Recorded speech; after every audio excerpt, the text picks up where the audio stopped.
Here. Bruger. Here. Scott. Here. Fritz. Here. McCallum. Here.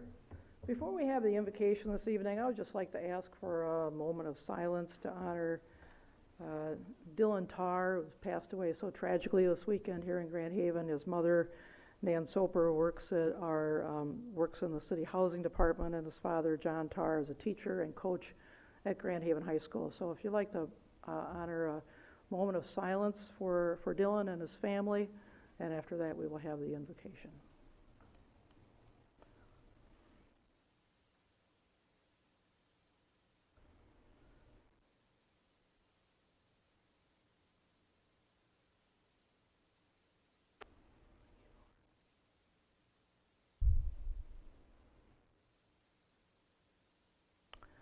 At this point, I would like to ask Del McCabe from Coastal Community Church to come and give our invocation, and after the prayer, please remain standing for the Pledge of Allegiance.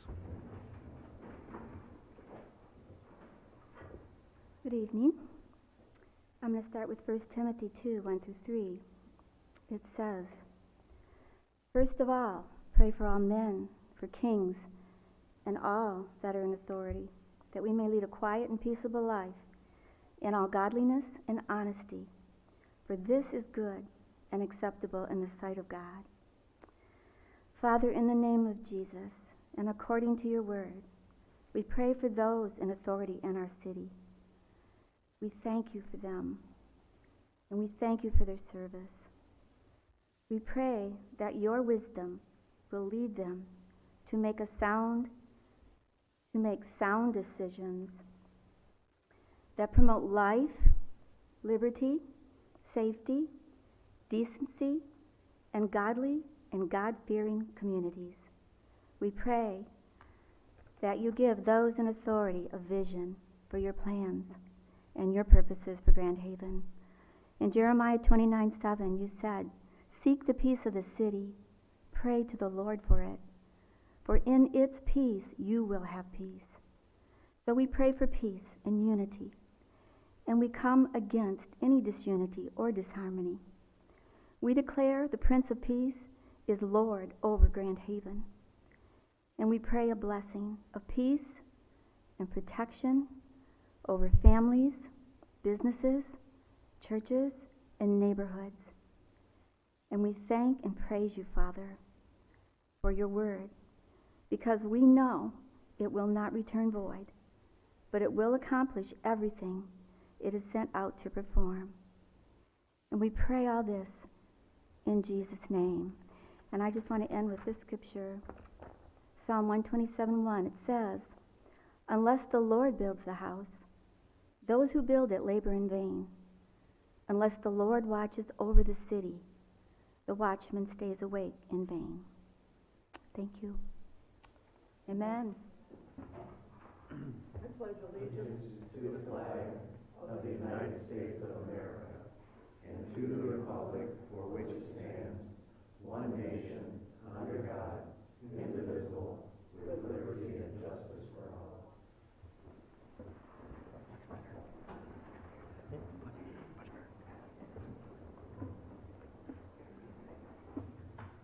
All right, thank you much. We have two appointments to our boards and commissions.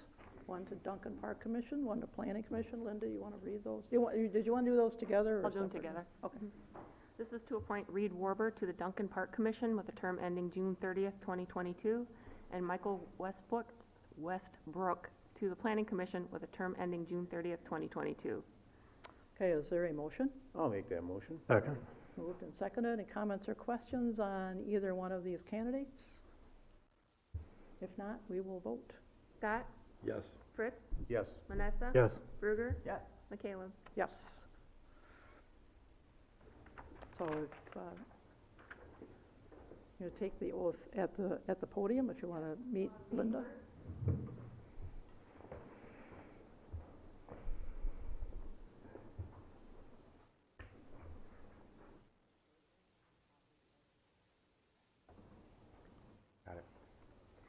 I, Reed Warber, do solemnly swear that I will support the Constitution of the United States and the Constitution of this state, and that I will faithfully discharge the duties of the office of the Duncan Park Commission in and for the City of Grand Haven, County of Ottawa, and State of Michigan according to the best of my ability. I do. Take that.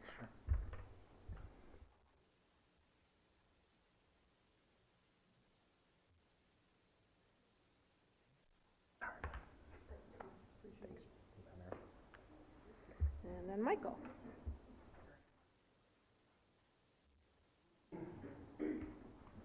Oh, okay. All right, so you know what you're supposed to do. I, Michael Westbrook, do solemnly swear that I will support the Constitution of the United States and the Constitution of this state, and that I will faithfully discharge the duties of the office of the Planning Commission in and for the City of Grand Haven, County of Ottawa, and State of Michigan according to the best of my ability. I do. Your name right there.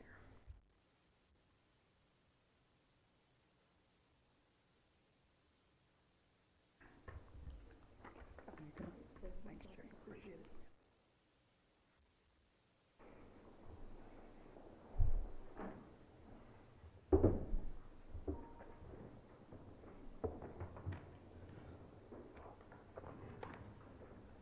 All right, we do have a presentation this evening. I'm going to ask Roger Bergman, our county commissioner, at least for most of us, to come and make a presentation regarding where the status at the county. Thank you, Mayor. Thank you. Which button do I push? Top? All right. First of all, let me just say, you know, I'm seeing the signs around town. It reminds me of 2003, when I was in a similar situation to the three of you, and running in a primary and then a general election afterwards. And so I can feel a little bit of what you guys are going through, and I know it's fun, but it's work. And so I applaud all three of you for taking the time to apply for this job as mayor. So thank you. But let's move along to Ottawa County. Ottawa County's population continues to grow. We're the 8th most populous county in the state of Michigan. We're among the fastest growing. And since 2010, we've had 26,693 new residents. And in the last, I think it says 2017 to 2018, it's supposed to be 3,500 new residents. So there's people that are moving in, and we'll talk a little bit more about that in just a few minutes. County millage rate is 3.9, which is $270 annually per $150,000 residence. And then you can see the rest of the rates are for the park millage, the road millage, mental health millage, Central Park, and then the county tax rate is the 5th lowest among Michigan's 83 counties. This is a survey that we've done since 2006 that shows where our residents think we're headed in terms of as a county. And you can see there's a little change between 2016 and 2018, but still more than 75% of the residents say that our local government is headed in the right direction. By local government, I'm talking about Ottawa County. We have a new Office of Diversity, Equity, and Inclusion. We're going to talk about that in just a few minutes. And this is some of the ideas. But I'm going to introduce you to the new director in just a minute, and we'll pass this by for now. We have some new leaders that we've just hired for the parks and IT, and soon we will be hiring a new person for central dispatch also. These individuals have retired and moved along, and so we're coming up with some new leadership. Ottawa County is physically healthy, AAA rating. We have either one or number 2 in the state as far as county health rankings. We've recently established a new county park, our county public defender's office. There are two in the county. One is in Grand Haven. It's on the corner of Fulton and Ferry. And then there's one also in the Holland area.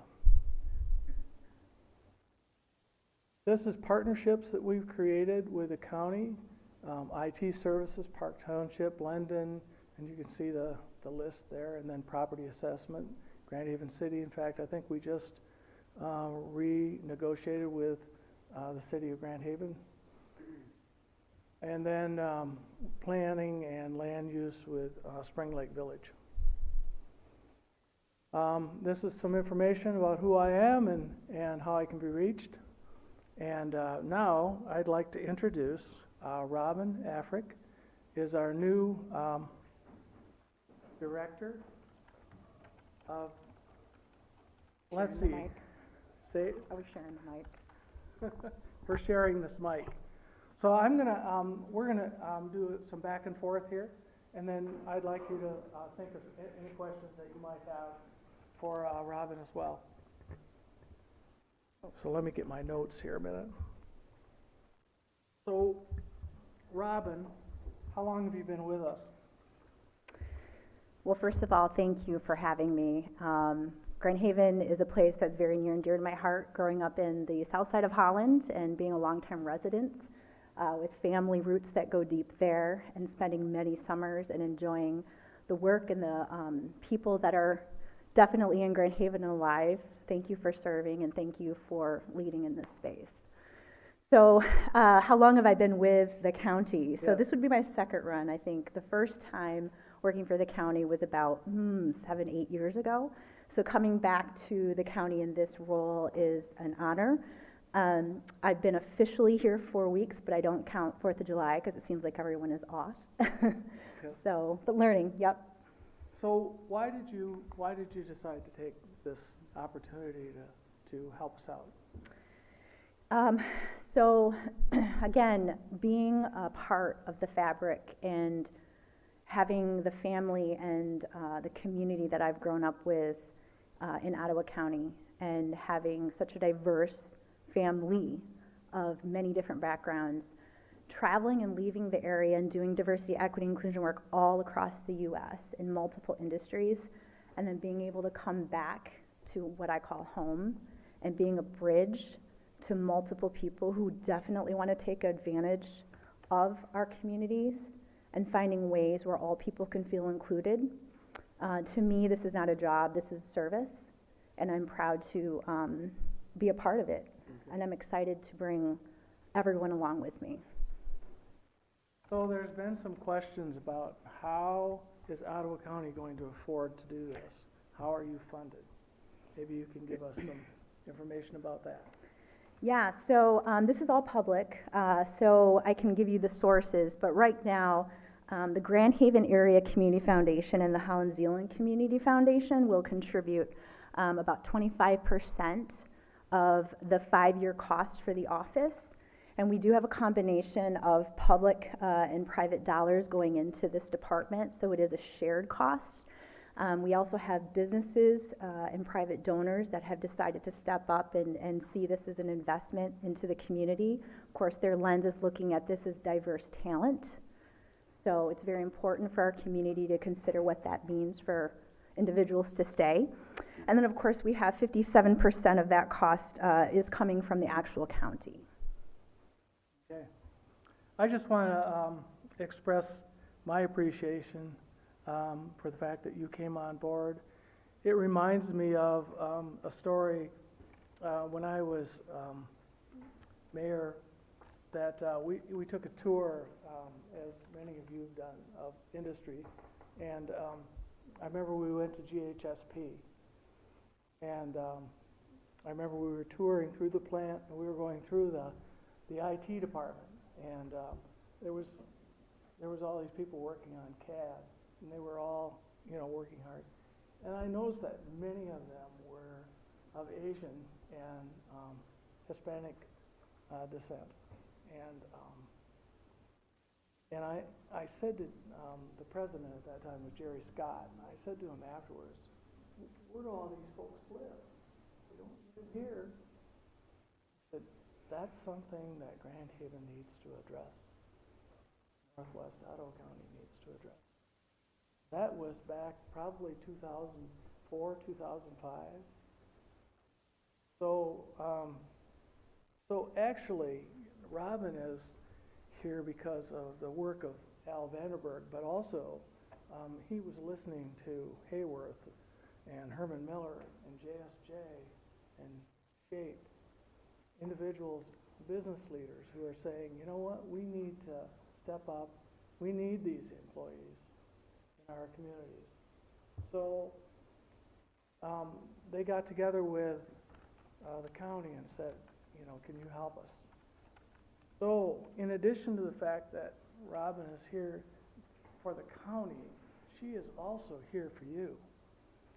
And, you know, at some point in time, we want to make sure that she's available to you all as well as all the municipalities in Ottawa County. So now we've talked a lot. Do you have any questions?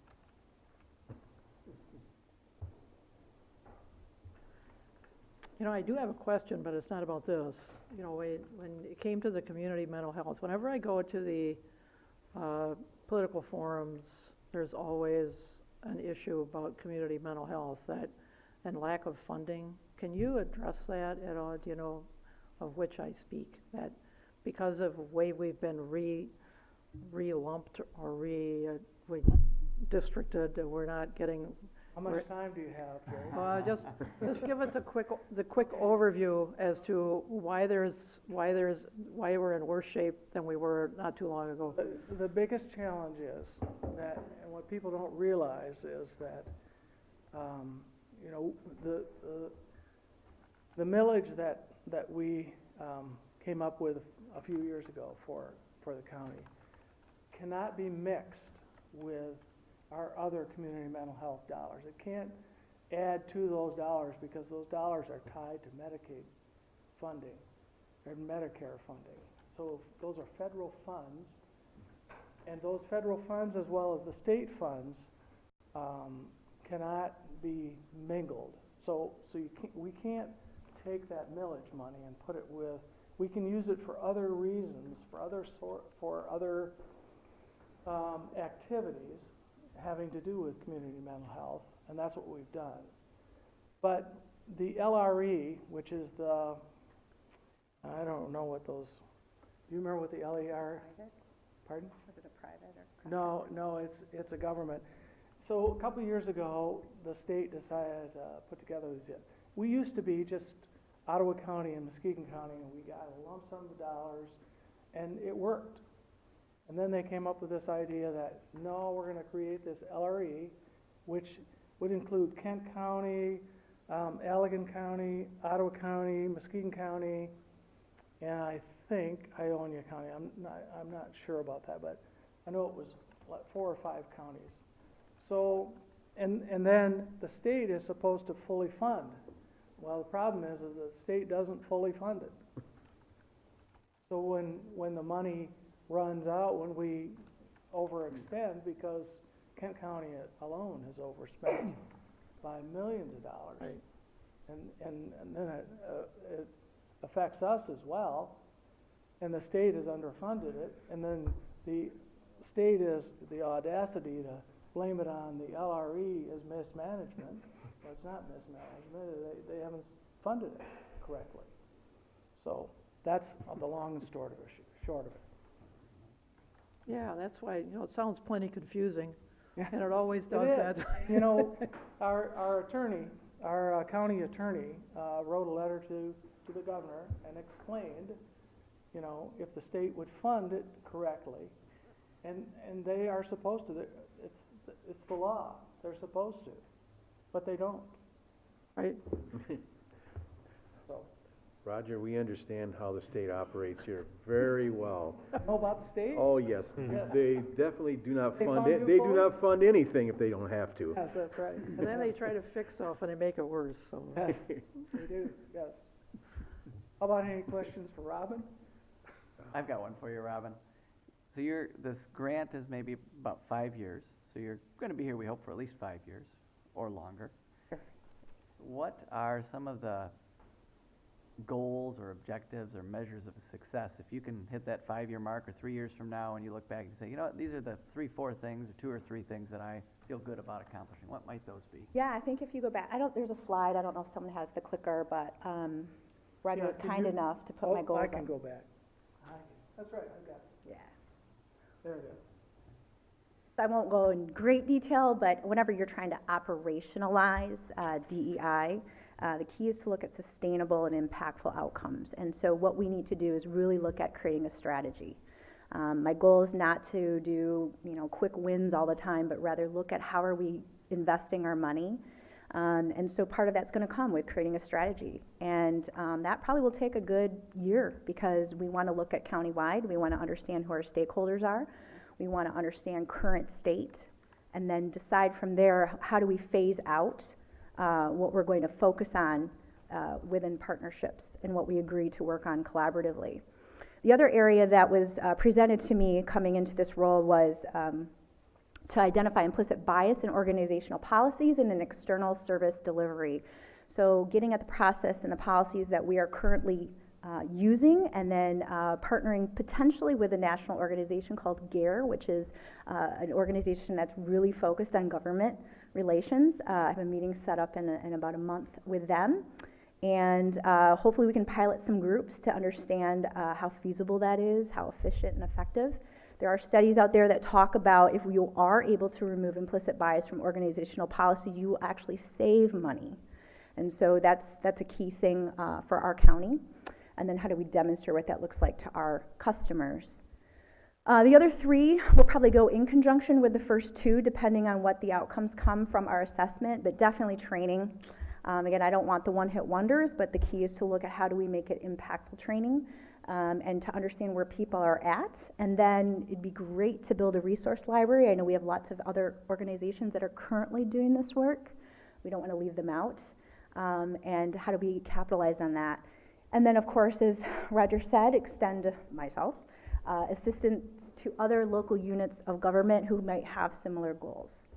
So, Thank you. yeah. Any other questions? Thanks, Raj. Thank you. Thank you, and Well, thank you. All right. So we are to the approval of the consent and regular agendas. Are there any changes, Pat, from your end? Your Honor, just a minor adjustment on item 11G. The is under the consent agenda, oddly enough, but in the memorandum, I'd like to add some additional wording to the cost of escrow for submitting an appeal, that we include a statement that additional escrow payment shall be required to complete the appeal process. The attorney recommended we have something a little more specific in that particular wording in that policy, that the statement included on applications. And I just want to be clear about that, in the second to last sentence, we say, should expenses total more than the deposit, the applicant will be billed by the city for the additional costs, or additional escrow payment shall be required to complete the appeal process. Just wanted to be clear about that there'd be that slight addition to that language in that statement on the applications. Okay.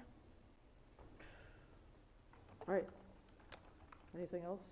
Will that be up there when by the time we get Well, the resolution itself is super simple. It just says to approve establishing the escrow deposit and cost recovery requirement. I just wanted to make sure that I was clear with City Council what the application was actually going to say before that's that on the consent application was read. Yeah. All right. So anybody up here have any changes? Okay, so I ask for a motion to accept the agendas as presented with that one change of explanation.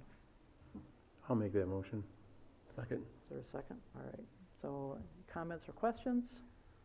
If none, we will vote. Fritz? Yes. Manetza? Yes. Bruger? Yes. Scott? Yes. McCaleb? Yes. All All right, this is general business, call the audience. This is one of two opportunities to address council on anything that you have on your mind. So if you want to state your case to council, just, you can come up to the microphone, tell us who you are, where you live, and we will be happy to take your comments.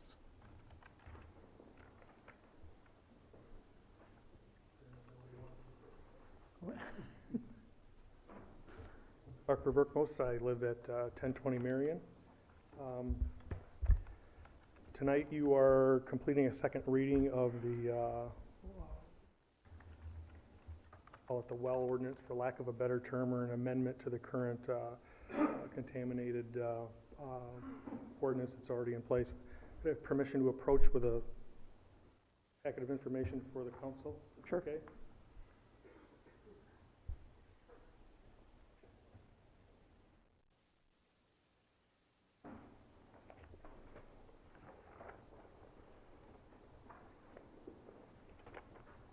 I threw a small packet of information together here. Part of this you don't have and have not seen before. So the first page is included with your packet again tonight.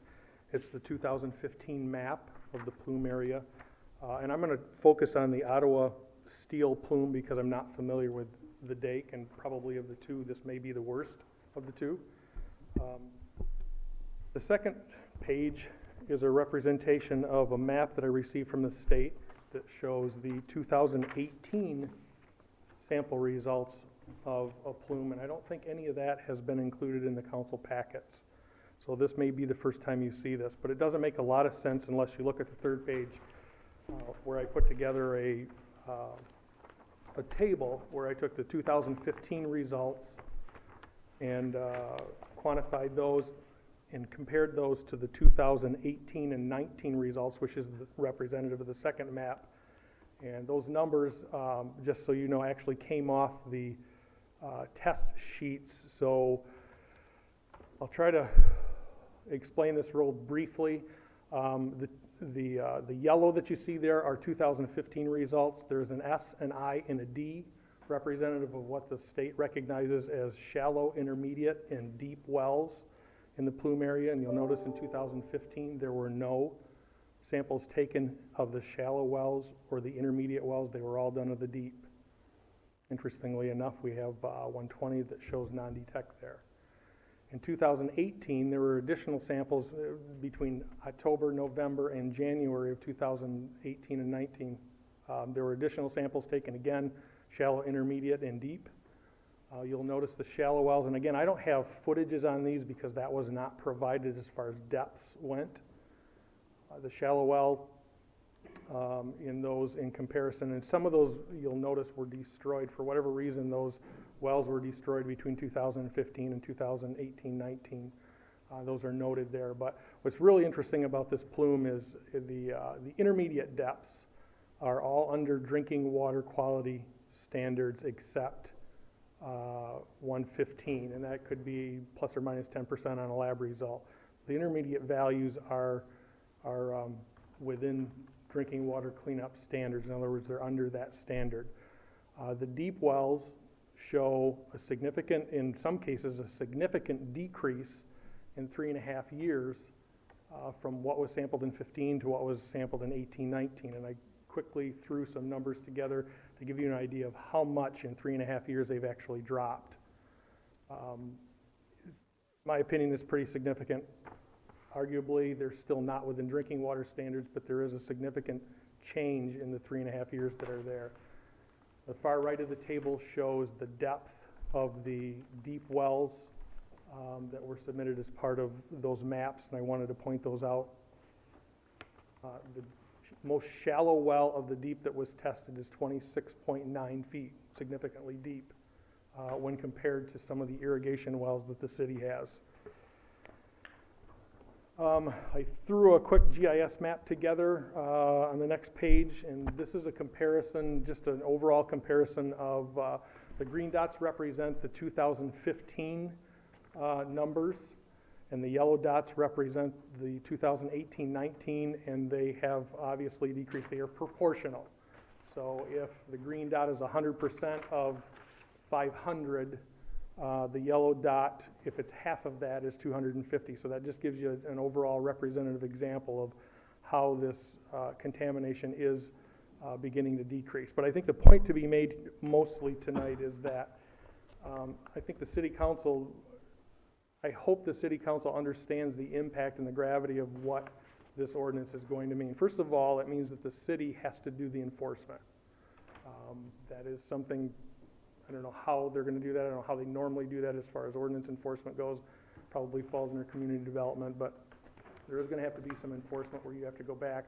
Once the ordinance is in place, it's up to the city to make sure that it gets enforced. So there is going to be some additional work for the city to do, some quantification and so on. To me, that's a big deal because I don't know that you know where all of them are.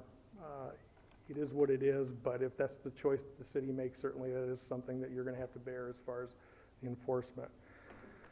One thing I talked about the last time I was here, we talked about a cone of influence or cone of depression, and I shared a graphic that showed that cone of influence or cone of depression. And if you look, there's some additional information that I brought.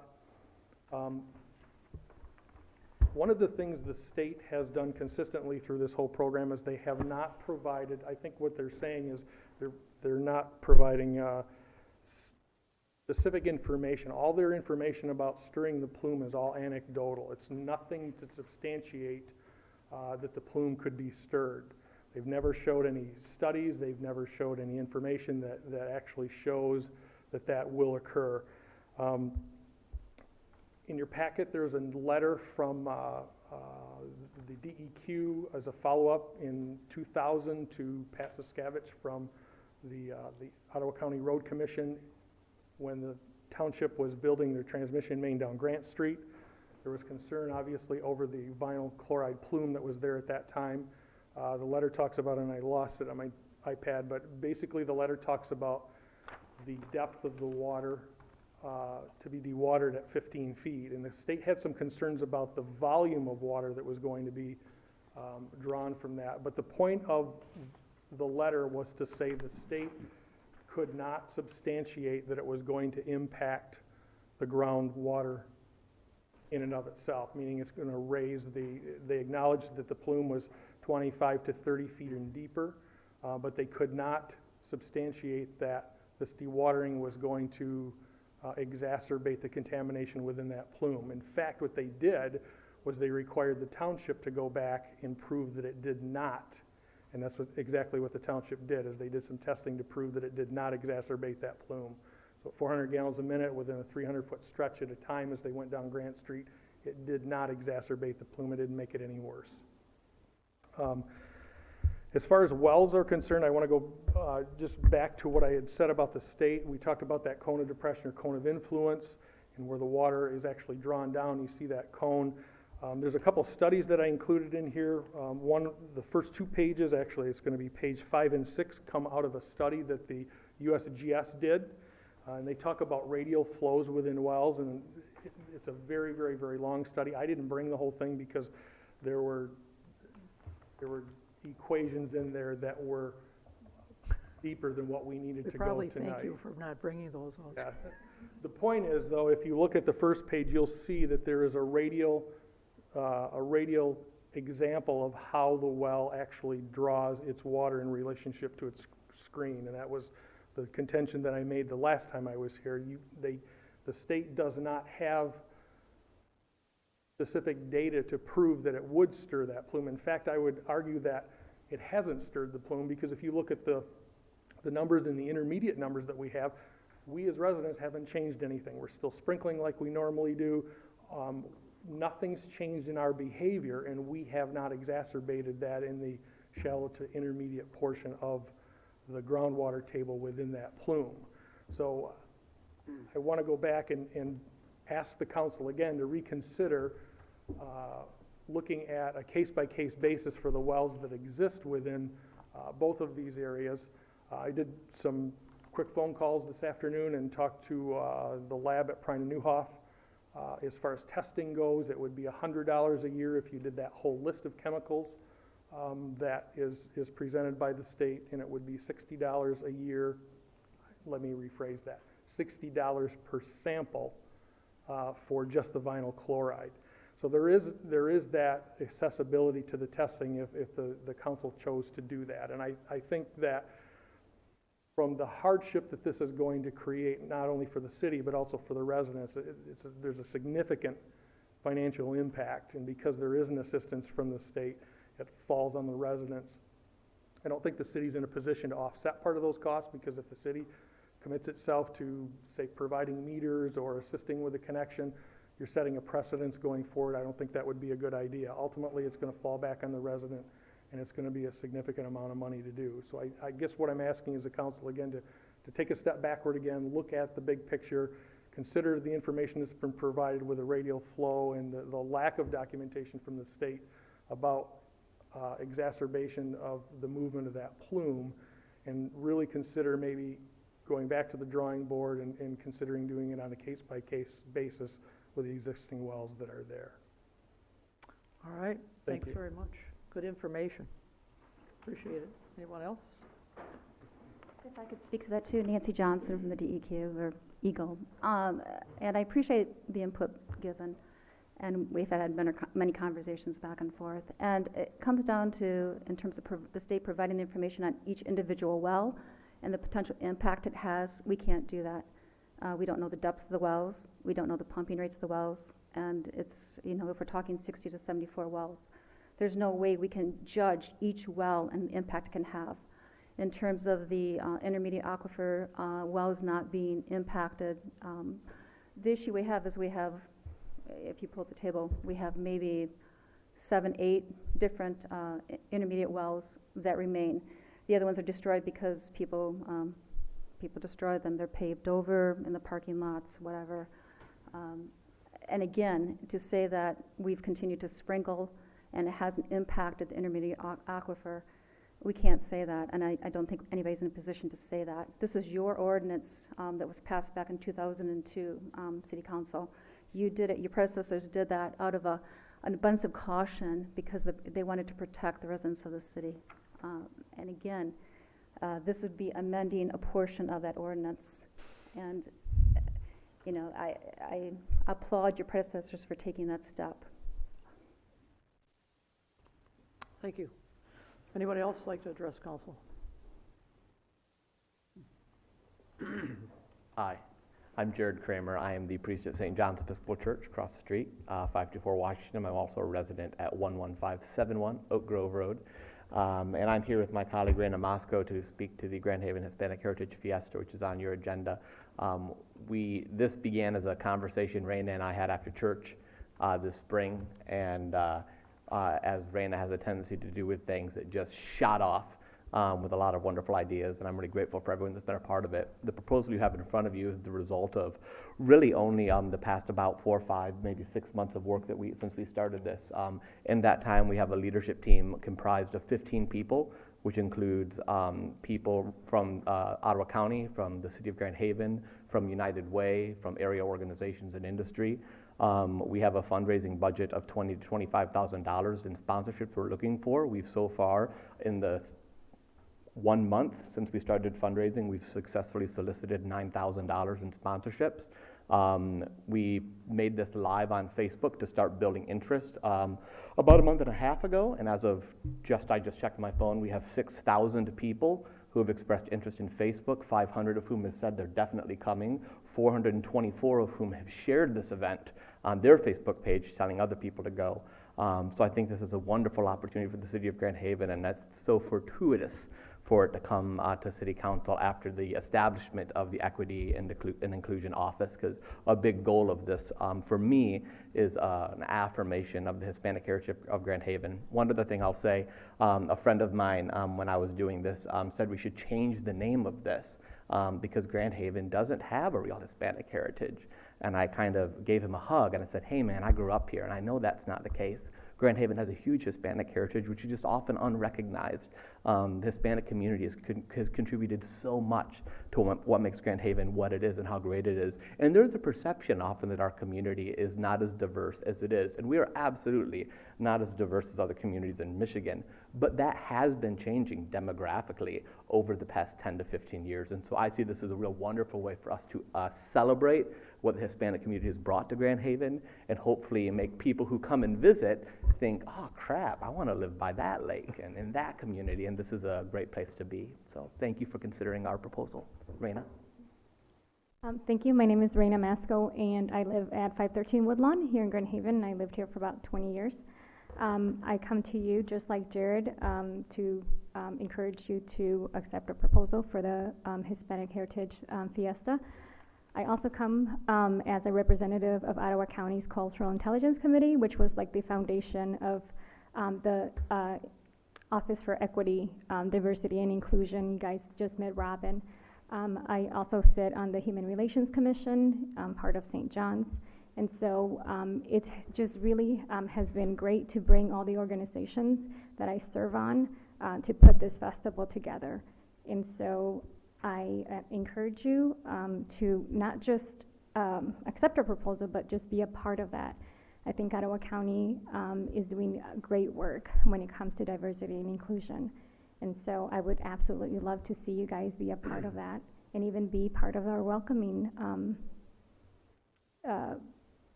committee. It'll be great to have you guys there. Thank you. Yeah, and one of the ideas we had for that would be, I think the mayoral election is after the fiesta, and so we could have some sort of salsa dance-off on the street. Not the eating kind, the dancing kind. Yeah, the dancing kind, but that's up to you all. Thank you. Thank you. Anyone else would like to address council at this time?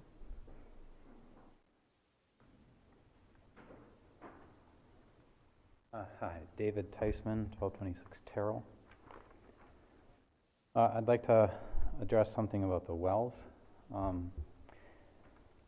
We should not close the wells within that are being considered without some kind of standard. We keep using the drinking water standard of 2 parts per billion. But I don't think that really should be the standard that we should use. We're not presuming to limit everyone in the city their rights to use their land in this regard, something that would fall under surface rights, not mineral rights. It is just certain residents whose rights in this regard are threatened. So there must be a standard. We cannot use the 2 parts per billion standard. This is a standard for drinking water, a standard that assumes water consumed as the sole source of drinking water for the life of any individual drinking it. The wells considered are irrigation wells. Any ingestion, inhalation, or contact would be incidental. So what standards can we turn to for this? Could you put something?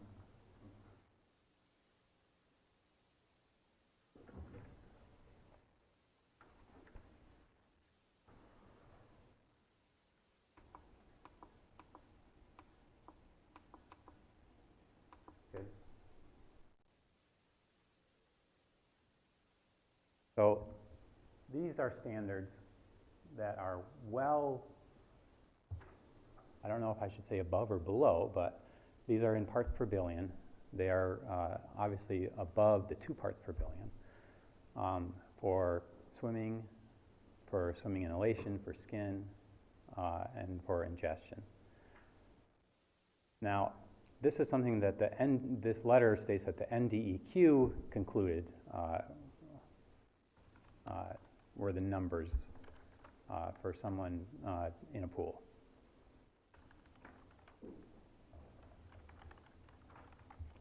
I guess my basic issue is we keep using the 2 parts per billion standard. We cannot use that standard.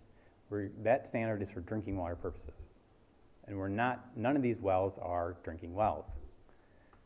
I don't know whether we need to adopt these standards, but if we did adopt these standards, I believe that every single well, at least within the Dake plume, which is the plume that I'm associated with, and numbers that I'm more familiar with, every single well in the Dake plume is currently under these numbers. Thank you. Thank you. Anyone else? Hi, I'm Dan DeWitt. I'm environmental counsel for Dake Corporation. Let me just make a few points about respond to what Mr. Theismann said first, and I'd like to make a few points about the Ottawa Steel Products site also. The numbers that we had up there, I don't know if we can get those back up. Those are some exposure numbers that DEQ did some time ago. I believe those are quite old now. Those are, I think, from the early 2000s, 2004, and what have you. Those are all swimming numbers, so that is one of the exposure pathways that we look at. I think there is a date on the letter. Well, the letter is referencing an older DEQ document, though, so those standards have been around for some time. Those are generally going to be considered, those are just out of date. Those are no longer good standards, and I think if you, that was a memo done by, I think, by Jeffrey Crum back in the day, and you know, the science progresses and comes along. What's changed dramatically in the several years since that came out was our understanding of vapor intrusion numbers. Our vapor intrusion number for vinyl chloride went from 1,000, which is the number that was out when this document came out. It's now 2. So these things change. They tend to go down, not up. And so, you know, just be warned. These are numbers that I don't think are considered valid any longer. We did look at them, though, and rely on them for a period of time. The other thing I'd like to point out is that 2 of the numbers, actually 3 of the numbers on that chart, 110, 42, and 60, in the Dake plume, we do have contaminant concentrations above those numbers. So this is something I'd have to be watching very carefully, even for swimming and that sort of thing. There was also some discussion about using 2 parts per billion, which is the drinking water standard. That's true. Do we think that we have drinking water wells in the area? No, but that's because we've done a very careful survey and we've been talking to people and finding that out. If you allow wells in this area in the future, and they're legal, people can drink out of them. That is legal. And so then you have that issue. You do have to police that. And our site is at least 50 times above the drinking water standard right now. The Ottawa Steel Products site probably has some numbers about 200 times the drinking water standard. So if somebody starts drinking out of a well, that is going to be the headline. You know, contamination 200 times drinking water was allowed. Somebody got a well, started drinking out of it. And that's why we do pay attention to that 2 part per billion number. And also, again, we talked about this last time, the vapor intrusion standard is 2 parts per billion. It's a very low number. Regarding the Ottawa Steel Products site, I don't know as much about that, but I do know a little bit about it. And you know, they have some contamination that is relatively high in that plume. I do want to point out that there was some discussion about, you know, there's no evidence that the wells are stirring up the plume. We've been sampling most of the irrigation wells in our plume for a period of time, and most of them do have contamination in them. They are stirring up the plume. Every well is going to have an area of influence. It draws water toward it, and it can, by the way, draw water from down below toward the surface or up. It's not just down. The cone of influence is really talking about the depression that's made at the top of the groundwater aquifer. That doesn't mean water can't come up from the bottom. It does, and we have seen it. We do have contamination in our irrigation wells, and we would like to take care of that. There was also a bit of a talk there about the city having to do enforcement. We do understand that that is a burden. Dake, at least for our site, we're going to do as much of that that we can do for you. We don't expect that your help will even be needed. We're going to do all the legwork. We're going to make all the contacts. And as we talked about before, we are making a payment to each of the well owners as an incentive to sign up and get this work done. Thank you. All right, thank you. Anyone else?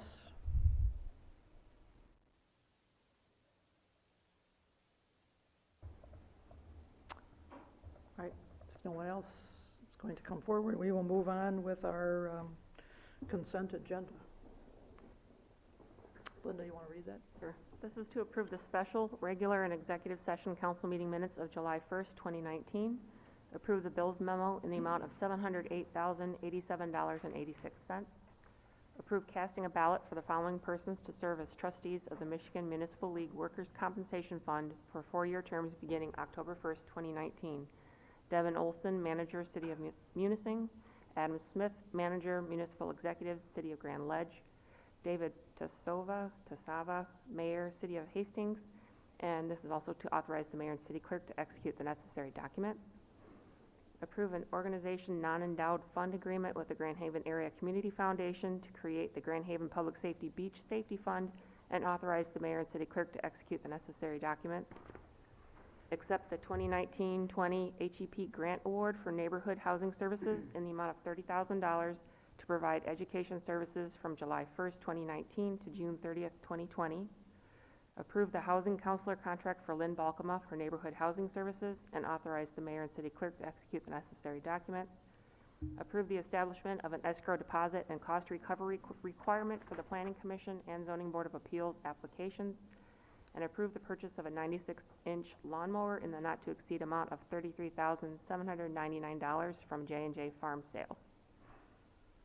All right, is there a motion? So moved. I'll second it. It's been moved and seconded. Comments or questions on any of these items on the consent agenda?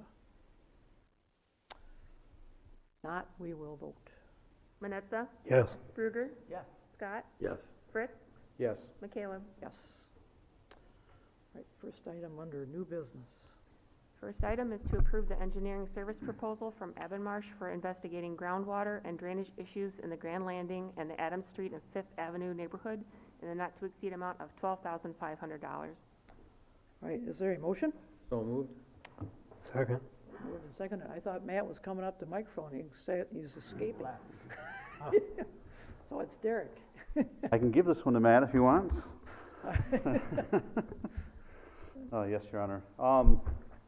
So there's been some high groundwater in our neighborhoods with the elevation of the rivers and lakes. I'm sorry, Derek Gates, Public Works Director. And so we invited our engineers to try and give us some solutions. And they gave us a proposal to do some engineering on what those solutions might be. And I usually would have recommended this, but since the area it's really groundwater is the problem, and the solutions are mechanical and they're expensive. And so spending $12,000 on an engineering study to tell me what I already know they're going to tell me, I don't think is a good use of our funds. If we're going to do it, then let's do the whole city, because there's other areas that are affected as well, and that's that would just be extreme and very, very costly.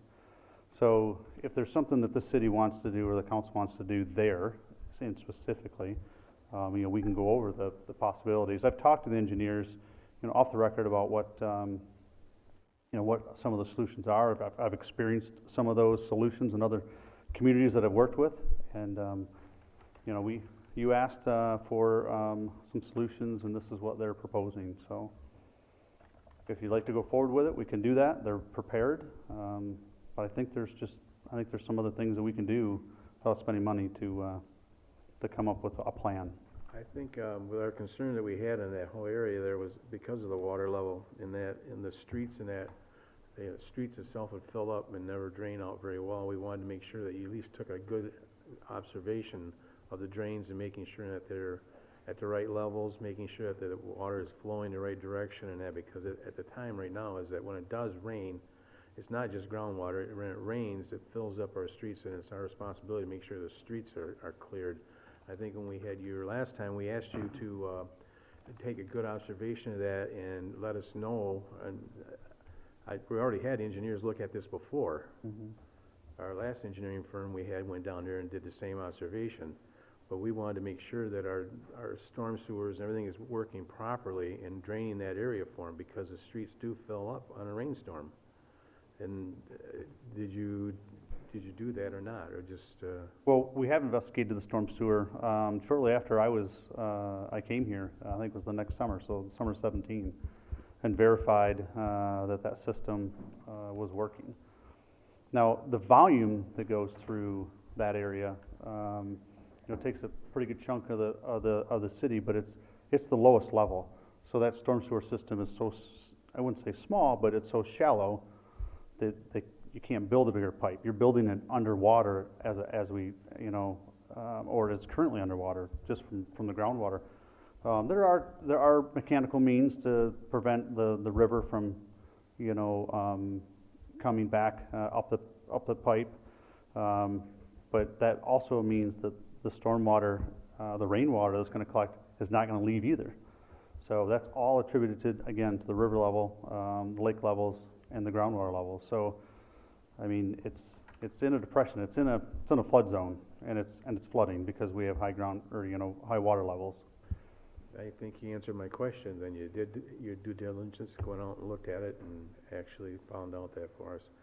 I'm born and raised in that area, and same with Denny, we grew up down in that area. Mm-hmm.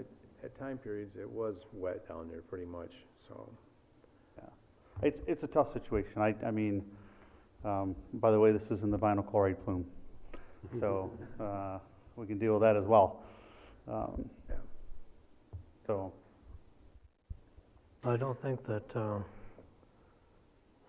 we understand about the groundwater and the high groundwater and all that. The stuff around the road is surface water, is storm runoff, and that's what we were really concerned about trying to address. And as Mike said, that's, the question is how do you get rid of that storm runoff, not how do you get water out of people's basements that's percolating in from the ground, because basically the ground is saturated. So we get that part. So I think that the question that came from council, and I think Josh had some pretty dramatic video of it at one time, of water running off roads and into people's yards. What do we do about our stormwater system? Are the outfalls underwater? At this point, they may be. Right. And are the stormwater pipes standing full of water at all times now? Do they not drain out? And if that's the case, I think the engineering study should be directed toward how do you remove that water, especially in a storm situation. I don't think that you're looking at a backflow preventer or a check valve or anything like that. I think you'd be looking at possibly a vault with a pump or something like that, where you could pump the water out. Even if you're making a bathtub out of it, you could at least get the water off the roads into the river and not let it flow back because you've got a weir around it or something like that. To me, that would be something you could look at doing. Mm-hmm. It wouldn't necessarily take $12,000 to confirm what we already know about our storm system or what we already know about the contour of the land or the fact that it's in a 100-year floodplain. So I guess what I was hoping for was some specific solution to how to get the stormwater runoff off the road, out of the storm sewers, so that it doesn't get to people's property. The groundwater that's in people's land and the water that lands on people's land isn't something we might not be helping, but we're not making it worse. We just need to stop adding our water, the city's water, to people's property. That's what I was hoping to see. Yeah, I will say thank you, Bob, articulated that well. The video that I showed and the concern that I raised, and on behalf of a number of neighbors, just got their names written down here because I happened to speak with a couple of them in the past few weeks. The Haasses, the Ports, the Reinders, Skinners, Jacobsons, they all live on Adams. Mm-hmm. And they understand that they're in a floodplain and not concerned, well, they are concerned about the groundwater, but from the city perspective, it's what lands on the road that hops the curb and the sidewalk and lands in their yard. I think as a good neighbor policy, best we can do as a city is make sure that the water that lands on the road doesn't land in their yard. So I was hoping that we'd have some options and some solutions, not another study, to tell us what, as everybody has articulated here, we already know. So if this study isn't going to give us another option or 2 or 3 options, and you say you've already got 3 or 4 of them, I just as soon have those options in front of us, not another study. Okay. I agree with that, Jared, Josh. I think that's true. We didn't want to cover the whole area for groundwater. All we want to do is take the water off the road and get it into the river. Do we know if the pipe is covered with water where it hits the river, or don't we know? Is it above the river? No, the river? It's submerged. It is submerged? Yes. So we know we're getting river water probably back on the road then that way. Well, so, the solution is to build a lift station. Mm-hmm. Yeah. And an industrial lift station to handle that. I can easily get a number from Avonmarsh in probably a couple weeks. They can determine, the area that it's going to cover and a certain rain event, and then we can pump it into the river. That's the only mechanical way you're going to get rid of it. And if we're only worried about surface water, that's something we don't have to worry about the plume. However, I know the homeowners are going to also would like to take advantage of that, and maybe they want to pump their water out. I mean, it's not going to just end with the street water, but we can definitely take a look at that. They're pricey. They're 6 figures. They're $250,000 for a station like that. Yes. In the infrastructure. So Where you work before, Norton Shores has those, don't they? we do have one, or they did have one. Yes, it was a very large one, and just like any other lift station, it takes maintenance, and pumps are. They don't give them away. They're expensive, typically tens of thousands of dollars per piece, and so. But if that's what we want to do, we definitely move forward with a number and see. I just want to throw $12,000 away at something that we know how to correct. Well, with the water we have now, it's record highs. It's getting there. It's going to be even higher yet. You're not going to stop it. I mean, the water level is going to be where it is, and if our drains are plugged, I mean, it's going to be very difficult to remove it all. And you're right, it's going to cost us $500,000 or more to make a lift station when you're living in a floodplain. We've never seen water levels like this. I've never seen the whole pond and the river come into the pond by our launch over there as it is today. I've not ever seen that since in my lifetime. I have seen over at the Old Camp Pond, I've seen water in there before, but it's at records high all over. Yeah.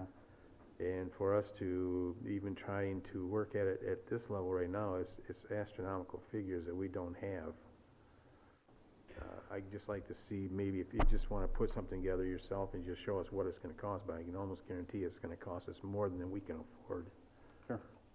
So we all have a couple other areas, not that this resolution is particular to that part of town, but Harbor Island Drive is another problem that that's actually pretty easy, where we can just raise the road. And I say that it's easy. It's still going to cost tens of thousands of dollars to do so. But we have a willing partner with a property owner to do so. If not, it becomes a very extreme challenge. So, and then Coho Drive. I mean, there's another one. We can keep going on and on. Lots of areas in the town that we need to mitigate, and this is just one of them. Because I think that you can pump the water, but you got to pump it somewhere. Mm-hmm. And as I walk along the waterfront, along the boat docks, I mean, it is inches down to the water. So this is an extraordinary time and extraordinary circumstances. We can pump the water out of the street, but there's also a lot of complaints about water in people's basements. Mm-hmm. And but you can't change. You can drive through a lake to get to the boat launch, but the water is everywhere. So it's you pump it out from one place, it shows up somewhere else. It doesn't disappear. So that would be one of the concerns that I have is you're going to pump it where? Are you going to create another problem where you're pumping it to? Yeah, it's going to have to go in the river. Right. We have a permit to discharge storm sewer in the river. We have many outfalls that the city discharges through, and this will just be a different mechanism. Because I would like to see, what does something like this cost, and then what is the probability of success? Is it going to solve the problem? The lift station that I manage in Norton Shores, it was pretty successful. Okay. There were some times where nature fell enough rainwater that it couldn't keep up, but it would just pump as much as it could, and it was pretty successful. I would imagine that, but I just don't want to pump it out in one place and it comes back, and you pump it out the front door, it comes back in the back. So yeah, just as a picture. Well, for the most part, the river's not running in on the roads except on Harbor Island. It's not like adding that water to the river is going to completely backfire and flow back into the same neighborhood or somebody else's. But you just have to size the pump for a reasonable amount of rain, and then you keep up as best it could. Right. So I'm not sure it's that large of a lift station, but I'd like to at least know what a reasonable cost would be, so we can at least get rid of the street runoff. Okay. We'll come back with an estimate. We're not. People need to understand we're not going to help that much with the water in their basements. We're not taking groundwater. We're just going to stop adding to it. Gotcha. Sounds good. All right, I'll be back as soon as I get some numbers. all right. Awesome. So do we, Oh, do we turn this down then? then we vote no on this? Yes, I'm going to. All right, I mean, it's on the floor. we are Ready? ready, yes. Bruger, No. Scott, No. Fritz, No. Manetza, No, McCaleb. Yes, no. I agree, no. Next item. Next item is to approve the terms of a professional consultant service agreement with Prine and Newhoff for the land acquisition of air easement rights to 15870 O'Brien Court, E62 and 14444 Angeles Circle in the amount of $50,500 and authorize the mayor and city clerk to execute the necessary documents. The airport board and the administration recommend approval. Is there a motion? So moved. In support? Moved and seconded. Is there an airport, you are the airport? That's me. Okay, Just below me, this is the start of the acquisition of those two parcels that we are being asked to advance fund for MDOT, so we wouldn't get our money back until both are completely purchased, and we would then receive our monies back from the state in 2021. The total cost is expected to be about $180,000 by the time we're done. and they'll give us our money back. They will give us our money back. all but 5%. Yeah, 95% of it. 95%. And we don't have a contract, but we know we can trust the state of Michigan. Absolutely. Yes. Probably if we Yes. stop bad mouthing them, that'll even, Lighten the Roger mood. was Roger told us that tonight. yes. That lightened the mood. That was great, yeah. So the 50,500 is the engineering work and all the prep and all that, and Yes. doesn't buy you anything else. It doesn't Yes. buy you the air rights. Correct. All right. Any other comments, questions? Well, this is the north-south runway, or the east-west runway. West. Correct. 927. Okay, All right, good. so we are ready to vote. Scott, Yes. Fritz, Yes. Manetza, Yes, Bruger, Yes. McCaleb. Yes. Next item, yes, yes. Next item is to approve the terms of a professional engineering service agreement with Prine and Newhoff for the design rehabilitation of runway 9/27 and the connector taxiways in the amount of $54,000 and authorize the mayor and city clerk to execute the necessary documents. The airport board and the administration recommend approval. Is there a motion? so moved. Support? Moved and seconded. And so Pat, are you also on this one? Well, on the other hand, this one, we're not being asked to advance fund. This one, they will pay us in this year, and this is part of the current capital project that will include the renovation of the east-west runway next year. But we gotta get the design work done now. Very good. All right. Questions on this? Concerns? No. If not, we will vote. Fritz, Yes. Manetza, Yes, Bruger, Yes. Scott, Yes. McCaleb. Yes. And item D, when you're ready. Next item is to approve a ski bowl management and operations agreement with the Mulligan's Hollow Ski Bowl Association to oversee the operation and management of the ski bowl and ice rink for a one-year period with up to 10 years of optional renewals, and authorize the mayor and city clerk to execute the necessary documents. The administration recommends approval. I have a motion, So moved. Support? and moved and seconded. I love discussing these All right. things on the hottest couple days of the year. We do have a ski bowl, it's doing great. Many of you got down there last year to observe the operation. I hope we can do that again. I've asked the ski bowl group to make that an annual event, to bring city council down and kind of showcase what's going on, because it is a very impressive operation. This new agreement does present some new items, among them the establishment of a Mulligan's Hollow Ski Bowl Advisory Board that the city will appoint.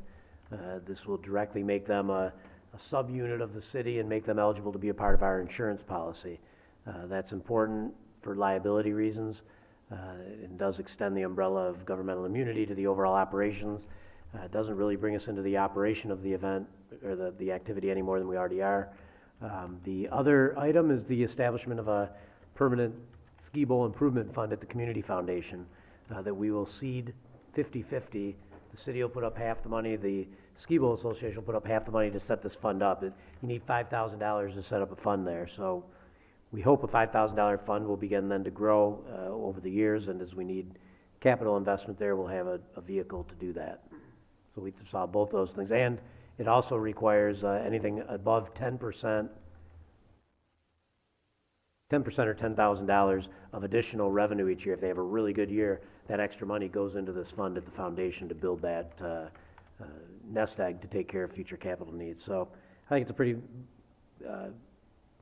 lot of foresight involved in this agreement to anticipate future developments as they come along, and I think it sets us up for 10 years of success. All right. So did you say that it does or does not extend governmental immunity to this operation? It does, because they will become appointed by the city council. The advisory board is not the same as the association though, correct? Not the exact same, no. And the association is operating the skee ball. Correct. And it says in here then very clearly that association employees and volunteers are not to be considered city staff. They're just working for the association. Correct. And yet the existence of this board will extend governmental immunity? Correct. Okay. That's why I asked our insurance company. They said as long as they've got a board that's appointed by the city council, we can include them in your coverage. Seems a little bit remote, but I'll go with that. I mean, I can't challenge it, I'm just curious. Yeah, I didn't expect that answer. I didn't either, Yeah. but I was glad I got it. Good.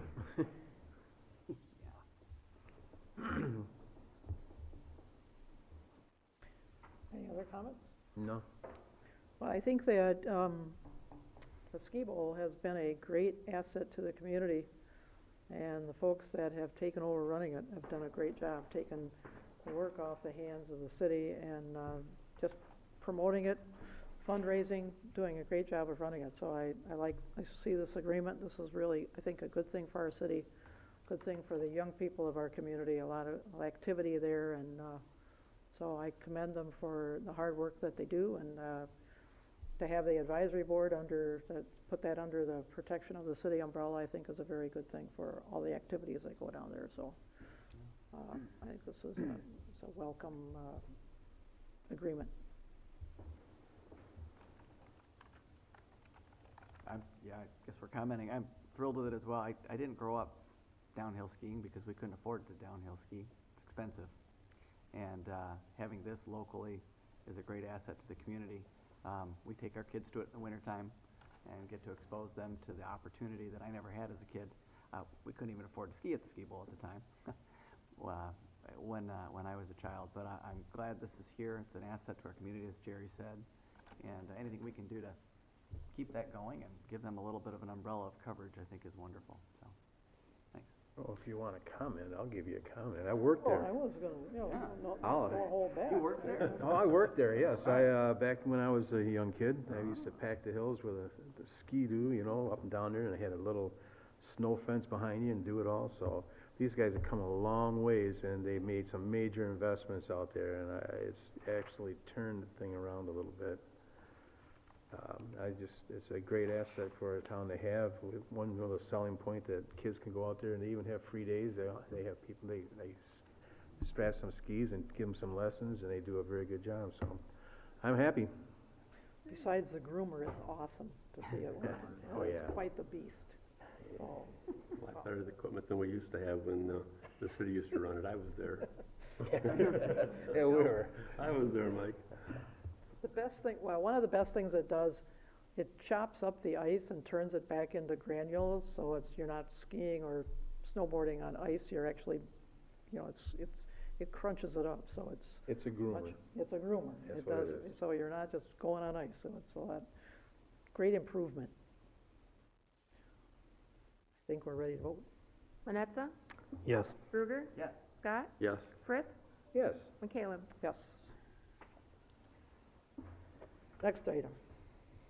Next item is to approve the Grand Haven Hispanic Heritage Fiesta to be held September 28, 2019, from 10 o'clock a.m. to 10 o'clock p.m. in Central Park and 4th Street. Allow amplified music until 10 o'clock p.m. and permit alcohol consumption. The Parks Board and the administration recommend approval. Because it just says the administration. Did you add Parks Board? That's what it says, Parks Board on it.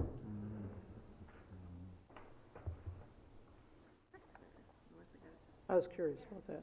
Yeah. Wasn't that at their last meeting? Pardon? Wasn't that at their last meeting? Yes, it was. They did, the Parks did approve Yeah, it. they did. It was at the last meeting, they did approve it. Bob was there, and I was there both for it, so. It's not on here, so that's why I was asking. Oh, I got it here. It says, Park Board recommends approval, administration recommends approval. The online version, but the print one I have doesn't say it. I don't know why. That's just kind of odd. I don't know. But, That was why I questioned. When they approved it, the alcohol was there too, they were aware It of was in the alcohol? packet that they had. I did double check that today. The boxes were checked, yes, on Yes, the yes. application. And they did have the full application. They knew. I'll make a motion so we can at least discuss Okay. this. How's that, huh? Yes, why don't you make a motion? I'll second. All right. There you go. Now you can discuss it all you want. I'll just say, since it wasn't on the agenda, on this agenda, I was curious about that. All right, Shar. Shar Say, Community Affairs Manager for the City of Grand Haven. As you can tell earlier with Raina and Jared, they're very excited about the Hispanic Heritage Fiesta. They came to the city several months ago in their beginning stages of planning. Took a little bit of time to get together with who was going to be the fiduciary applicant, which ended up being the United Way, because they were going to be the entity that accepted any kind of donations that were coming in. So that was a little bit of a challenge from the beginning, just trying to figure out that role for everyone. And then realistically, when city staff reviewed the application, we actually made some recommendations to City Council that pared down the event a little bit further from what the applicants actually requested. So initially they were looking at having possibly 4th and Columbus closed and having the showmobile in a different format than what you saw presented in your application packet. Public Safety reviewed that and did not recommend that Columbus be closed off. So keeping it to 4th Street will shrink the perimeter a little bit. I've had some preliminary discussions with Chemical Bank and perhaps seeing if we can't possibly use some of that private parking lot if there is a need to do so. As always with new special event activities, first time is always, let's do the best job we can to make the plans and follow the guidance of City Council. And I would have to say, for the most part, in my experience, we usually hit it out of the park. So I don't expect this application and this fiesta to be any different. I do expect that we are going to have a great new event if City Council approves it. We are still in the process of looking for the market vendors who are going to actually be Hispanic-owned businesses that will be selling their wares in the park, as well as different types of Hispanic food. We don't have those vendors, are not selected yet in this process. So with the decisions or the recommendations of staff to kind of shrink the parameters of the application, we may need to tweak the number of vendors that are going to come for food and for the market vendors. So I think the applicants are well aware of what the expectations are of the city and our guidelines, and just looking for your insights and welcome any questions that you might have regarding the application. All righty. Questions? This ought to be a lot of fun. Hope it works out well, and as you said, first time around, you kind of roll with it and fix it for the next year, but I don't see anything here that's going to be out of control or a problem. I think that it's well worth holding, and it should be great for anybody who cares to participate. I really don't anticipate a problem. Could I just ask for a clarification? Jared put up a different graphic there than the one that's in your packet. It looks like the one here has 11 food trucks lined up on Columbus, but the one in the packet didn't have any. Yeah. So I guess I just want to make sure I understand. That's different, Jared. So this was the most recent one. Those food, Excuse me. this is not to scale. I can only make a logo so small and see it. If you move up to the text above the map a little, you'll see with the new application, those food trucks are parked on the south side of Columbus. That part of the street is parallel parking. They're taking those parallel parking spots up. And then they'd be serving not facing Columbus, but serving facing the park. And that way that way Columbus is not being stopped at all. There's just the food trucks and those parking spots there with 11 spaces before and after, which is what the fire code requires for food trucks, and serving facing the park area, but not blocking the street anymore. That was the updated map I sent in last week. And that one did not make the application packet because of the timing. Yeah, and that's, So just that's not for what the clarity, request was. just to be cleared, Yeah. there is no parking on that side of the street along Central Park. That's a bike lane there. Oh, is that a bike lane? Right. Yeah, Okay. the parking there is on the other side of the street, on the community center side. Right. So we'd maybe be asking if we could have that bike lane. Just want to make that clear. Sure, yeah, thanks. I don't think it's gonna obstruct traffic, though. Yeah, it's a 45, if I remember correctly, it's a 35 or 45 foot wide street. And I looked at the width of the trucks themselves and that it would remain within the area that doesn't obstruct the traffic on Columbus. Yeah, I would say if Jeff Hawk or whoever has reviewed it and said, yeah, that's great, then I'd be in favor of going with it. But if he hasn't reviewed it yet, That has not been reviewed by That public part hasn't safety. been Yeah, and if public safety wants us to move the food truck somewhere else, that's obviously gonna be Well- fine. The other thing I'd say that didn't get to be in your application is two other things that have developed. And one is, I just don't think it wound up in the application, but we expect to raise money off of this event. That's part of the goal of the cantina tent, and other activities we'll have. And any money we raise is going to go to the Migrant Resource Council, after we recoup expenses and save some money for next year. So it does have a goal to impact the community in a positive way. And I'd also let you know that I do have a contract with a private security company, a local security company, the security for these sorts of events, to ensure that we would have a supplement of some private security available for at the Fiesta, just to make sure everything is above board and there aren't any problems with anything. So I just want to let you know both those have just been finished. So you're gonna be selling alcohol from 10 in the morning till, is it gonna be a restricted time, or are you gonna Yeah, start? the cantina won't open at 10 in the morning. The cantina will open at noon, which is about when people would probably be eating lunch, and then would go until 10 o'clock. We close the cantina an hour before the event ends, so last call in the cantina would be 9 o'clock in the evening, to ensure that we have that buffer time, which is appropriate. My phone just shut off. Oh, there we go. We've always had an ordinance that says that we don't like putting alcohol in the city parks, and I'd like to stick to that. I really don't, I'm not in favor of putting up. I like what you're doing here. There's no problem with that, but when you put alcohol in it, in the mix, I can't vote for it.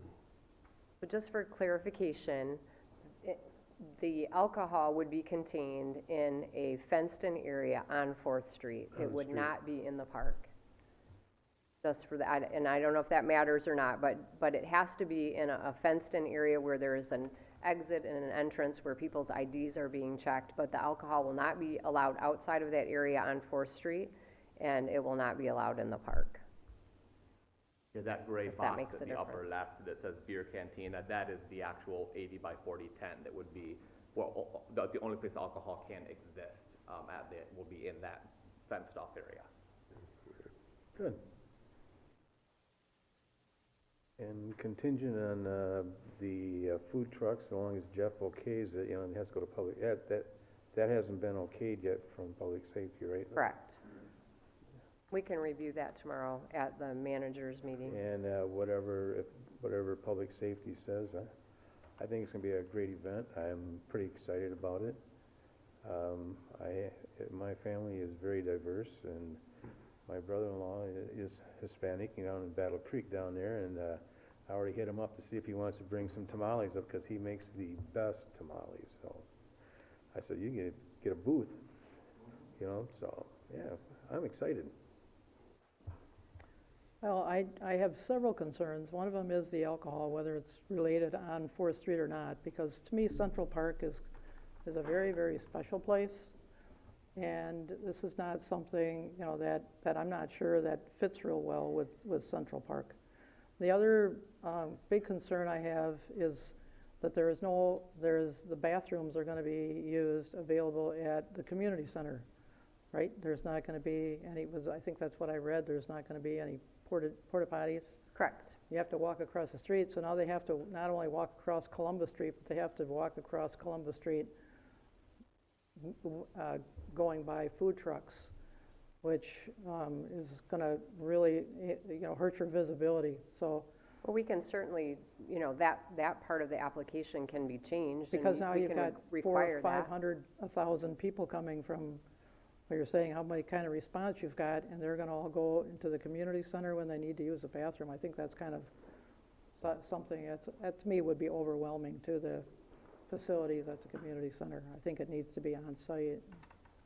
And we talked about that as a committee, and I'm happy to do that. We weren't sure, to be honest, how much interest we'd have, and so when we asked the city first, we asked Sharp, she thought we should do the porta potties, and early in, we didn't think we'd have the interest we had, and so that, if that's something that the council would like, we'd be very happy to organize that and ensure that was done appropriately too.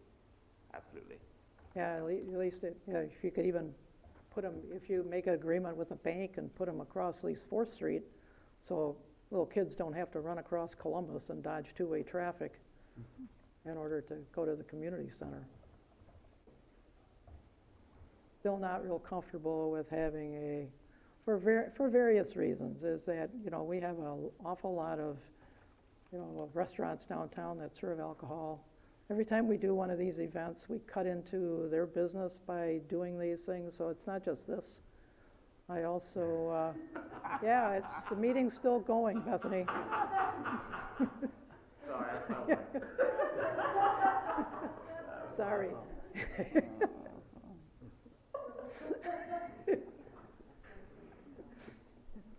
So, I'm not in my, I'm excited for the event. I'm kind of, because when I talked to somebody who was at the Parks Commission, Parks Board, they said they really didn't discuss that at all, which is kind of disappointing that they wouldn't ask questions about it. They do get the full application. Pardon? They do get the full application along I with the park understand that. rental. I understand that they didn't discuss it. Did they? I don't attend those meetings. I was told by Derek that it didn't come up. I guess Mike and Bob were there. I don't know if alcohol got Right. discussed or not. They didn't discuss that at all. We didn't discuss it, but it was on They looked through the application and seen what the application was. It didn't seem to affect them any. If I could just say one thing about because I actually originally wasn't going to have that in the plan, was the cantina tent. And I had a meeting with Ed Sosa, who has ran this fiesta as exists in Grand Rapids for several years. He's now retired from that. And he was the one who said that this is an important part of the fiesta because of the way that the expectations in Latino or Hispanic communities when you're getting together for a gathering or a party. There's different cultural norms surrounding alcohol that I think exist in some areas of our community. And so he said that he would definitely put that in. And it's used, they have that at the Grand Rapids one, they have that at the Muskegon one. And so other festivals similar to this, that La Open Holland has one at theirs, normally do have that available as a part of the fiesta. Yeah, we have them all over the place, so that seems to be becoming the norm, and it's very unusual but to me, that's always our parks. It needs a special request, and I know we turned down the slip and slide folks during Coast Guard Festival. I just have a real issue with this, and the fact that it wasn't discussed, I don't know, bothers me. The porta potties, or having to use a community center for the restroom area also is, I think, a big, so are we, because I don't know if we can okay this if this is a proposal but it hasn't been reviewed by public safety. Is this real time sensitive? I would say yes, it is time sensitive. Yes, it is.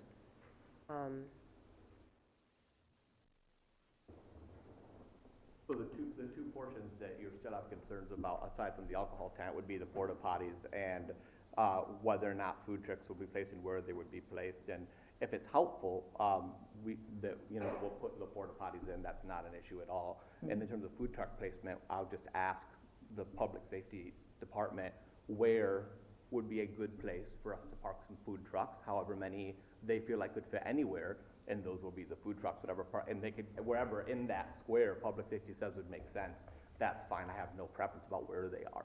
I'm happy to let public safety determine the location of food trucks. And then maybe the city of Grand Haven or the city manager's office or SHAR determine how many porta potties would make sense given our expected attendance. Right. Well, we can probably put a contingency on approval for the food trucks, and I agree with you on the porta potties, that it makes a lot more sense than running people across the street. Well, and keep in mind too, when the original request came through, the original request was that Columbus would be closed, so we wouldn't have had that issue, so. Right, and the food trucks weren't on what the Parks Board saw. Well, I think, Sorry? I don't believe the food trucks were on the proposal that the Parks Board saw. They didn't see, they wouldn't have seen this, but yes, the food trucks were in there, but just not in that location. I think they were That- just listed verbally, but they weren't shown on a plan. That is correct. And that's kind of what I'd seen also. You're correct.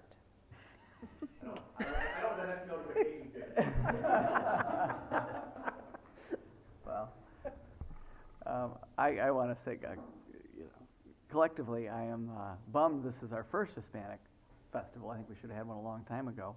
I'm thrilled that it is our first Hispanic Heritage Festival in Grand Haven. And I appreciate your willingness to be flexible. And, anytime there's a first time for a festival, we're going to have to be flexible. And in particular with the bathrooms, I think the mayor had a great request, and thank you for being willing to meet that. I don't have a problem with the beer, or what are we calling it? Sorry. Cantina. The cantina. Tent.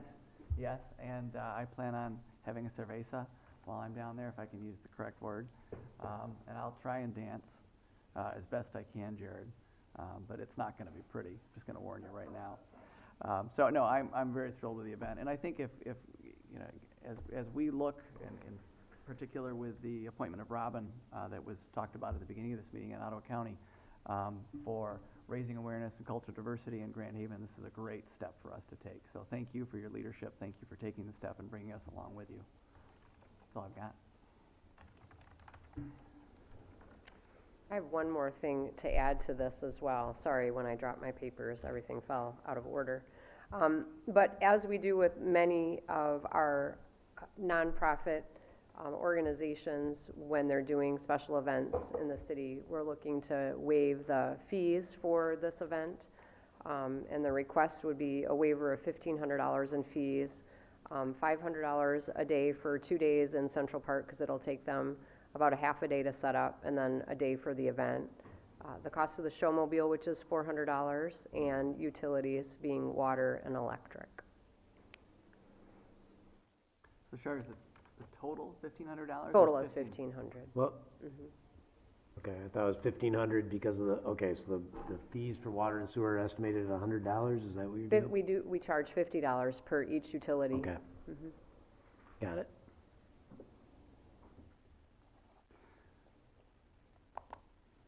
With the cantina and the fundraising component of this, is there something we can work out where there's a contribution back to the city in good faith if we were to waive the fee?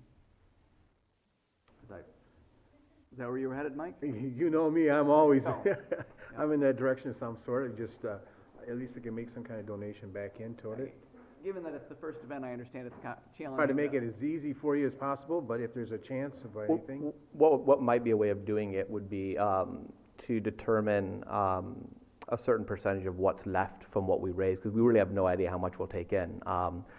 So a certain percentage of what's left, say 25% of what's left goes to the city of Grand Haven after we cover expenses and after we retain money for a cushion for next year. 75% goes to the fundraiser, to MRC, 25% goes to the city of Grand Haven, and thanks for your presentation sponsorship of it. And then in future years, having an idea of what kind of money we're talking about, we could find a way to make that work. We added not to exceed $1,500 to your 25%. Yes. Thanks for helping me with that. I'm horrible at negotiating, clearly. You're doing a great job. We just paid for the catwalk. And I just wanted to say, mind you, this is also something that the Human Relations Commission recommended, and that we are volunteering there as well. So this is part of the city, if you can keep that in mind as well. Thank you. I don't know if I would say a large amount of what I was thinking. I was just saying anything would be most appreciative, because I know it's your first event going, and they also want to make it happen again. So we want to make sure that money gets back into the community, which you're going to do anyways. So just, I don't know if I want to say 25% of what you're, I don't want to take your profits, I just want a little bit, just a presentation of whatever would be nice. Well, I like the $1,500, I don't mind, we've given it away to almost every other organization. We just ask them to make a small presentation if they could, but. Yeah, it's fine. pretty typical for us to waive these fees when it's Yes, it something is. like this. And I don't really have a problem with that, and I understand that a new event is gonna need some seed money for the next year, so rather than cut off all the extra money you might have put into it for next year, maybe we talk about this again next year, said, hey, Yeah, come up next year, we'll look at it. maybe next year it's like, well, you can afford more. Maybe we don't waive, or maybe you contribute more, but for the first year, let's get it off the ground. I agree. And I'm comfortable waiving it and leaving it to your discretion. I think that's what we've got. I'm gonna try this for a year. I'm willing to do that, I guess. As long as you don't keep it in the park, you're gonna keep the alcohol in the street area. I'm really not in favor of it, but, with the alcohol, but I'm willing to give it a shot, I guess.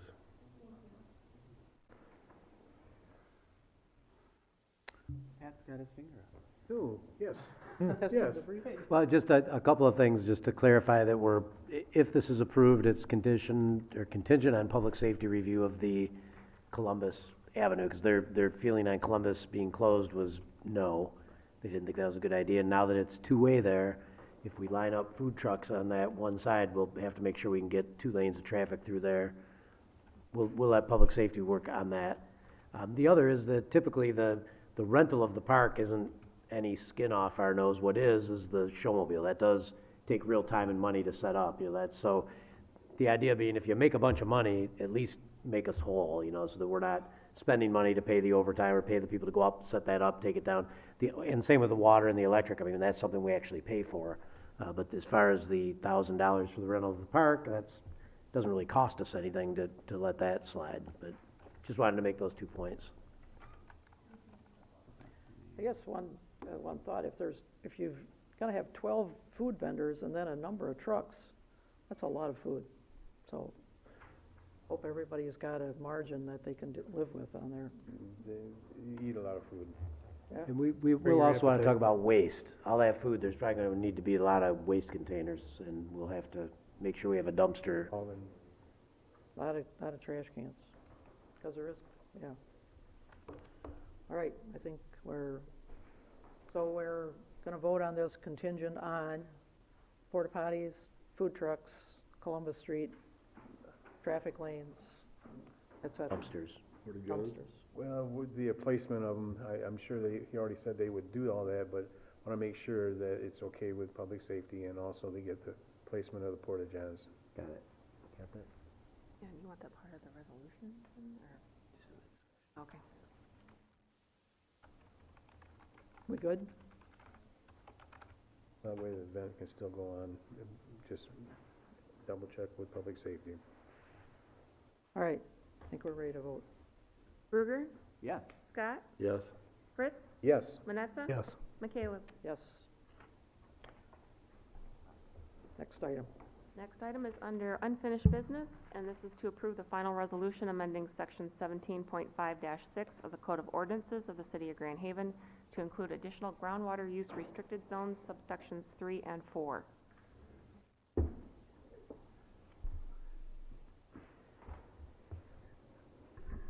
I'll make the motion. Oh, sorry, I was watching people leave. Oh. All right. I'll second The it. motion has been seconded. Go ahead, Ashley. All right, so I'm Ashley Latch, Assistant to the City Manager, and I just want to give a quick overview of what this will look like for us. So if passed tonight, this ordinance amendment will go into effect 20 days after, at which point each applicant would be responsible for signing with a drilling contractor, reaching out to each of those individuals who are affected, who have a well within these plumes, requesting and obtaining permission to enter the properties with wells and permission to abandon them from the property owners, as well as scheduling that required work. So it's going to take a little bit of time. And the city's responsibility, as discussed earlier, would lie in the enforcement of this, as we already do with our existing restricted zones. So upon passing, the health department, plumbers, city staff, including but not limited to the building inspector and public safety, they would all they would all be made aware of the restricted zones, no longer permitting the digging or use of wells within the zones. And these offenses are punishable by fine as laid out in our existing ordinance. And as I said briefly, but both applicants are present today, as you've heard from them. So if you have any questions more specific to their process for the abandonment, I'm sure they could answer some questions for you as well. I did my best to provide that to you in that document, so hopefully that was helpful. And I did want to give a quick, we were rather harsh on the state today. And I did want to just commend our applicant, Nancy, as well as the Dake applicant, for acting so responsibly and willing to put themselves out there.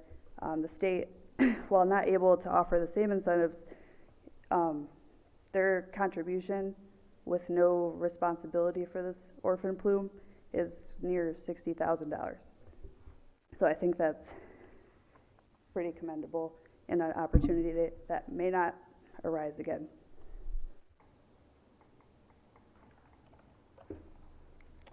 Okay. Comments? If there are, I know I have some, but I don't want to go first, so anybody else? And I don't mind going first, but I'll let other people give an opportunity. So you have to go door to door then, Ashley, and with people with wells, you're gonna go door to door with them, or send out cards or whatever, and get an appointment to get in their houses, is that right? Yeah, whether it be Dake or the state, their contractors and themselves would approach each known well property and request permission to perform the work. If that property owner wanted to keep his well and he didn't want you on his property, you wouldn't be able to get on there, would you? No, but if this ordinance passed and they approach and are not allowed access to the well, then that would be our responsibility to enforce the city. We'd end up taking them to court. They would be fined, I believe, first. Yeah, we could issue tickets or take them to court. Either one would be available to us. Okay. I guess, I don't know. I still think that we could register the wells and just test them once a year, so I'm not in favor of a blanket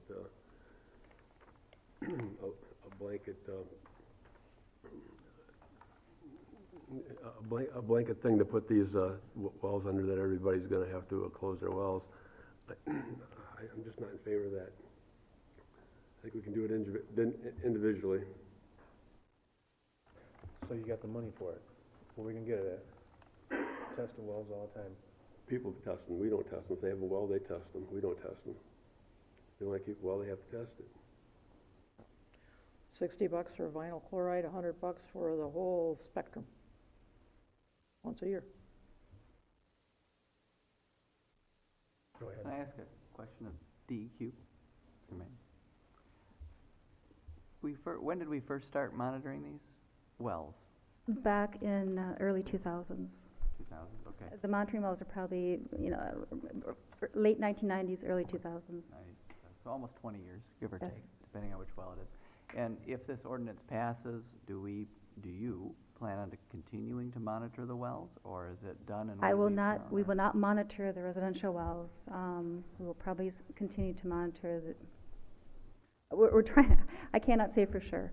Okay. My thought would we would continue to monitor the monitoring wells. The monitoring wells. Again, our network is not that, as been pointed out, our network is not as extensive as probably it should be.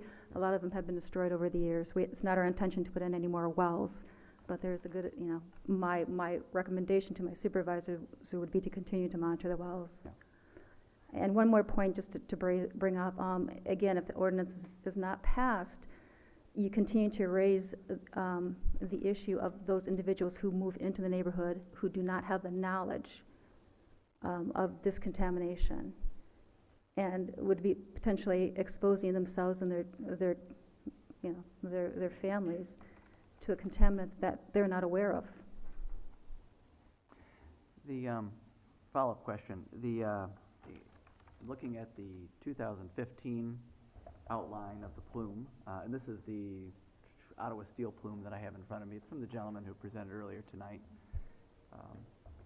The 2015 and then the 2018. Right. What I'm getting at with the continuing monitoring of these wells is the plume is migrating. It is moving toward the river. Correct. And if I look at the 2015 and compare it to the 2018, the gentleman who, one of the gentlemen who spoke tonight,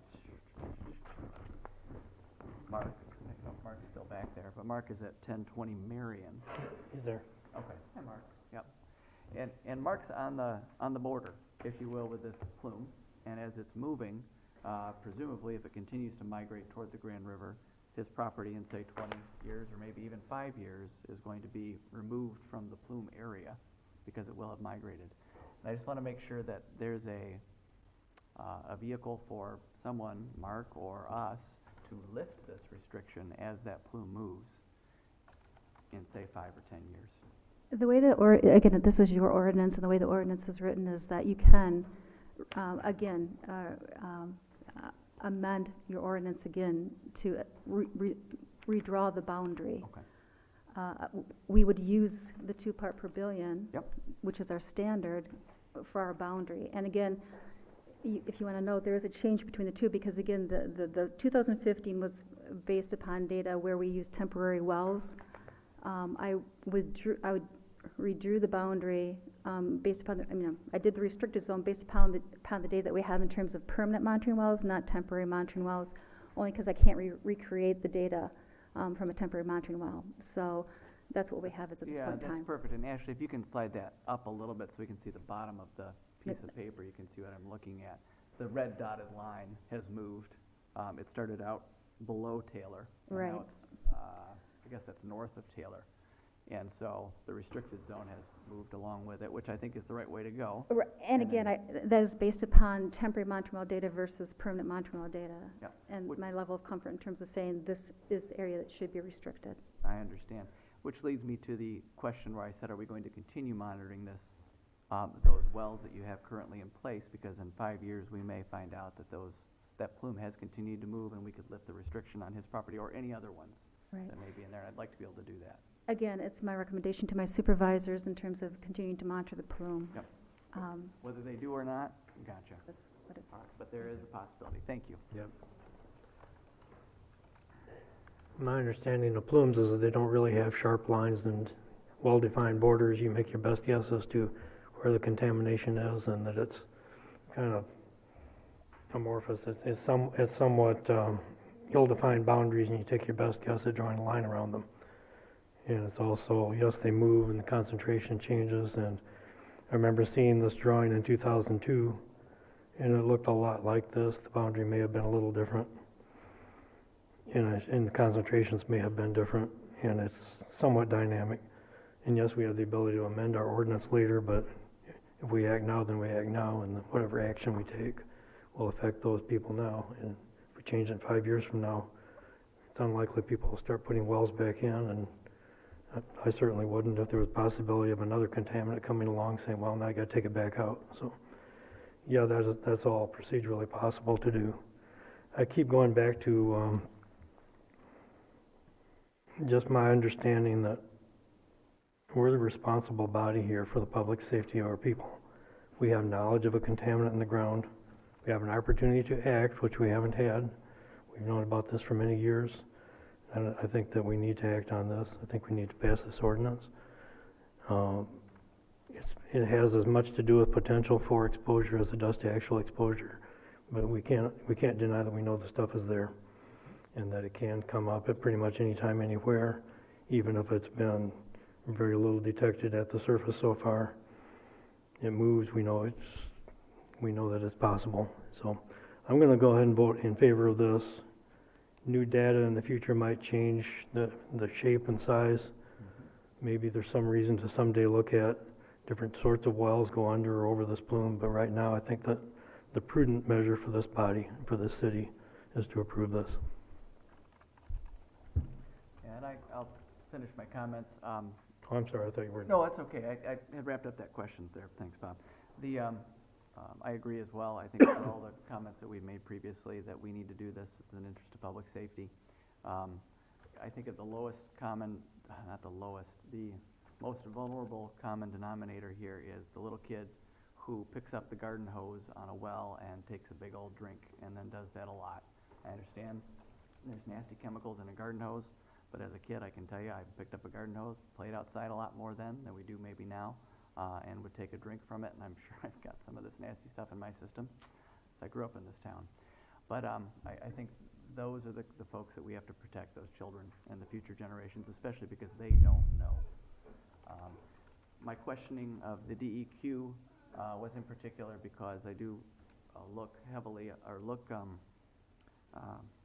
seriously on a restriction of a private property right that has been enjoyed by many, and I would like us to be able to allow that right to be enjoyed at a future time if the risk is mitigated or has dissipated as the plume has moved.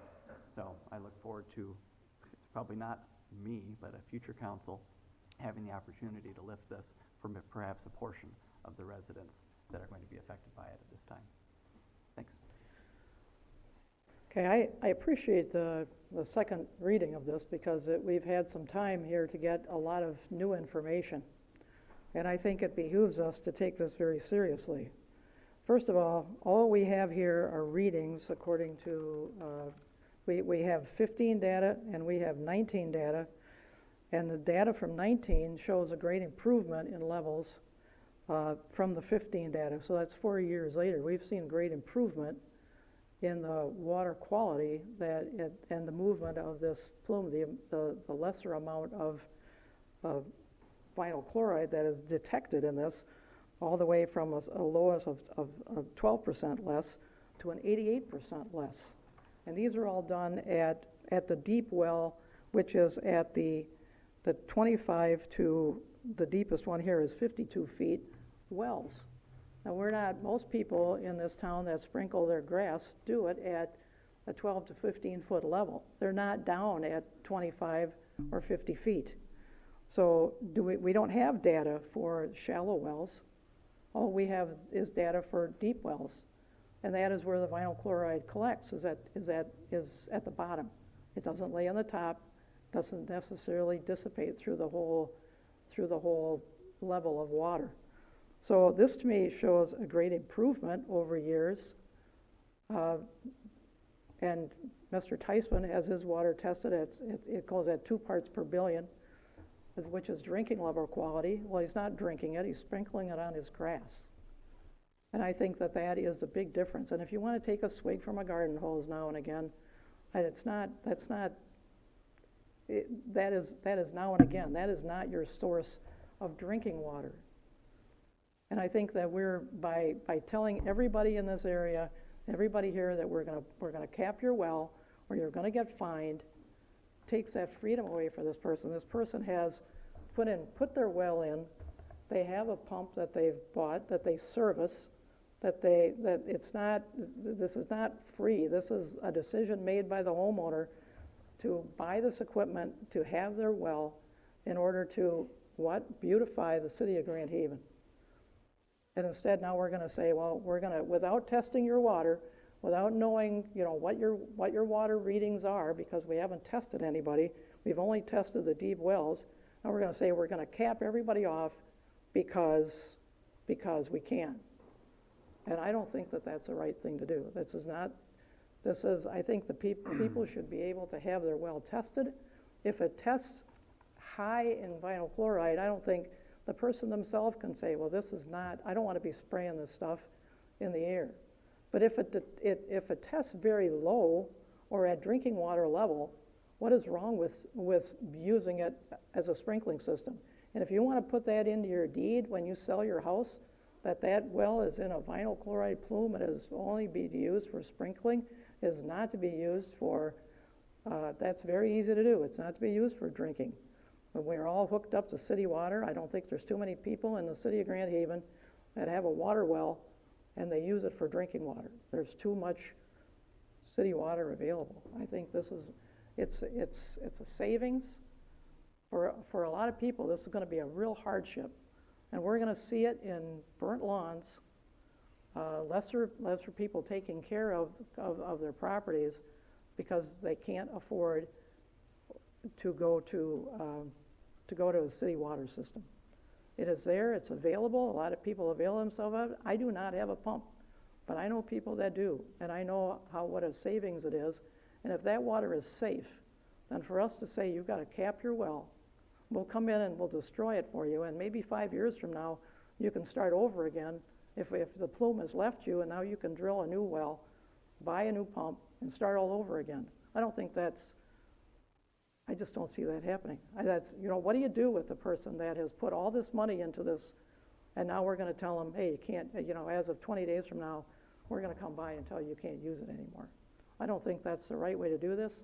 I think the right way is to test the water in the wells, make that mandatory. That's an annual thing that you have to do. That's your investment in the safety of the community and the safety of your neighbors. And I don't think that's too much to ask, and that's the way I would go about this and not make it all the blanket. Everybody in here is going to be under the same auspices, no matter what your water tests like, because we see that there's a possible danger here. But there's no proof. So this is my vote. I'm going to vote no on this because I think it's a wrong way to go about it. I'm gonna vote yes, for the simple fact is, I'm not naive. I'm not gonna look at it and say, there's no chemicals down there, and it's not gonna be that way. We know there's vinyl chloride there, and we gotta take a responsibility of saying, yes, it's time to not have people exposed to it. And we can't close our eyes and put shutters up like this and say it's not there, it doesn't happen, it does. We have to be responsible to our citizens here as we sit up here and make a decision that, yes, maybe certain individual wells might be okay, but we have to make a general decision on the whole thing, and what it is it's vinyl chloride. It's there, it's chemicals, it's not healthy, it's not good. I'm just gonna vote for it. I just think it's the best thing we can do. And as like Josh and them was saying, if we have to come up in maybe 10, 15 years from now, and they do testing, and it comes up, and if it does dissipate and move or whatever, they can take their chances then. But right now, I don't want to take a chance with my citizens. I just don't want that to happen. And that's just for a small amount of people with wells. We're better off to say no wells at all. Like I said, it's chemicals in the water system, and you just can't say it's just for irrigation. Just as Josh has said, I have done it myself, Josh. We were young. I think every one of us has gone over to the garden hose and took a swig out of it because we were thirsty, but you don't want to take that chance. I'm going to vote yes for this, and I think it's the best thing we can do. Can I address, I'm not a resident, but can I ask a question? I'm a little curious. There's another call to the audience At the shortly. end. There'll be another call to the audience in a few minutes. Okay? I just want to make sure before I vote, we're not destroying people's pumps, right? It's just, we're capping the well. Capping the wells. Correct? Well, And yeah. they can keep the pump, they can sell the pump, they can do whatever they want with their pump. That's correct, yeah. We will we just fill the well itself with a clay, cement-like substance. They can keep the pump, and then at the dig site, we'll do all the plumbing work for them. Okay. Thank you.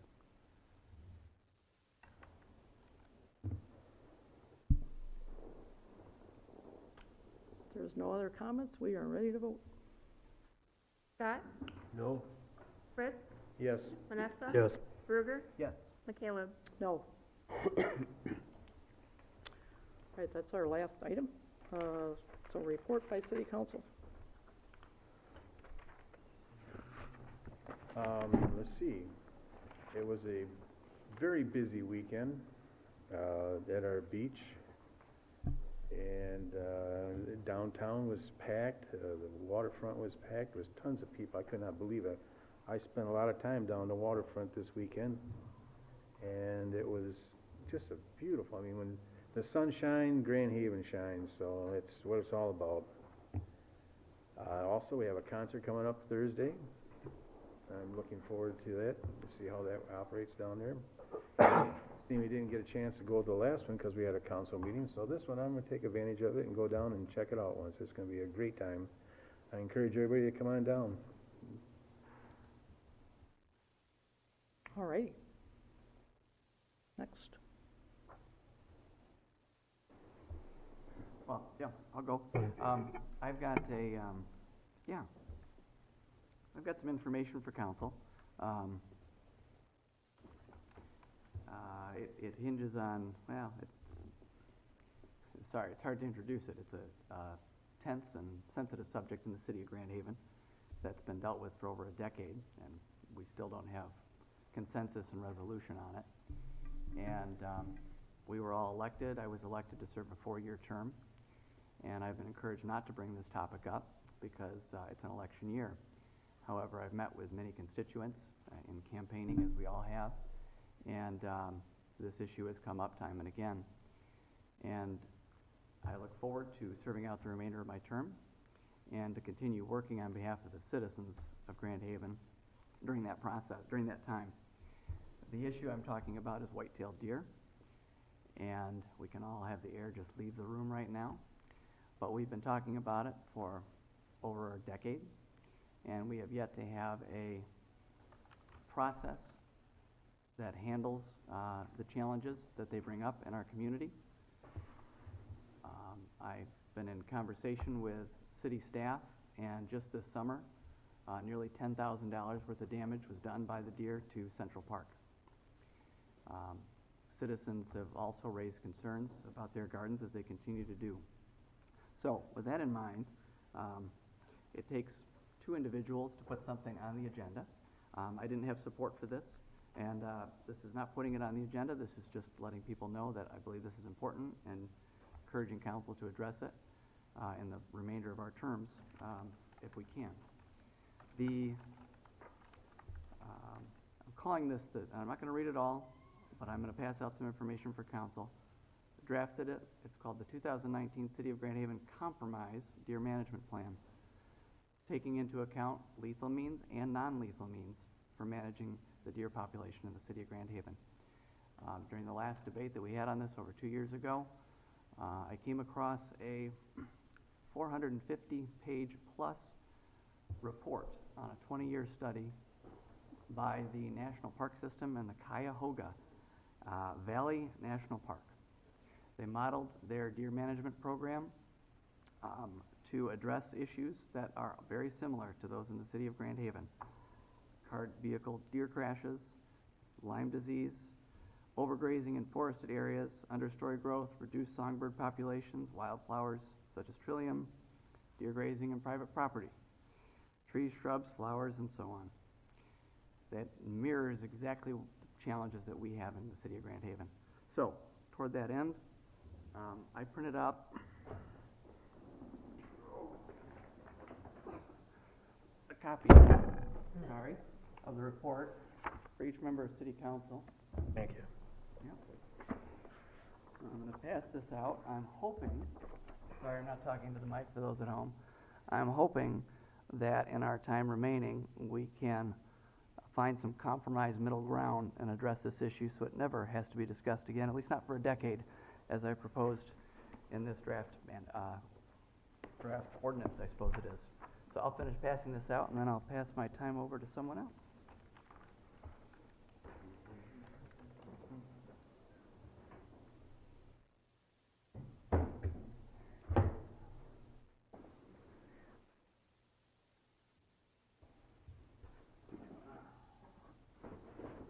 I've got a copy for Alex at the Tribune as well, and one for Pat with the city.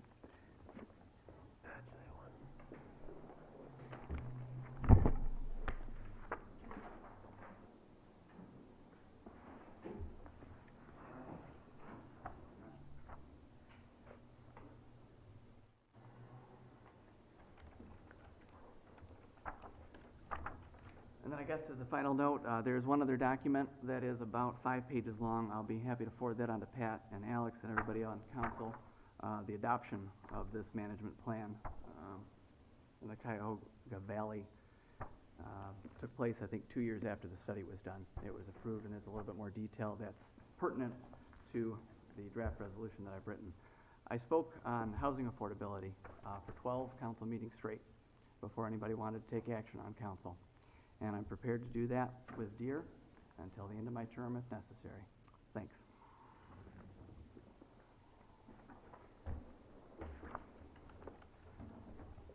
Done? I'm done. Alrighty. Well, I butted in last time. I didn't want to do it again. Thanks. All right. Well, I'm just going to summarize a couple of things I've been to past week. Went to the ZBA appeal meeting on the Dairy Tree project. That was heard and it was confirmed. They confirmed the Planning Commission decision that the site plan as approved met the ordinance. I know that there's been a lot of public feedback on that, but the fact is that if you have an ordinance in place and the terms of the ordinance are met at the time you make your application, then you pretty much have to approve that site plan whether you like it or not.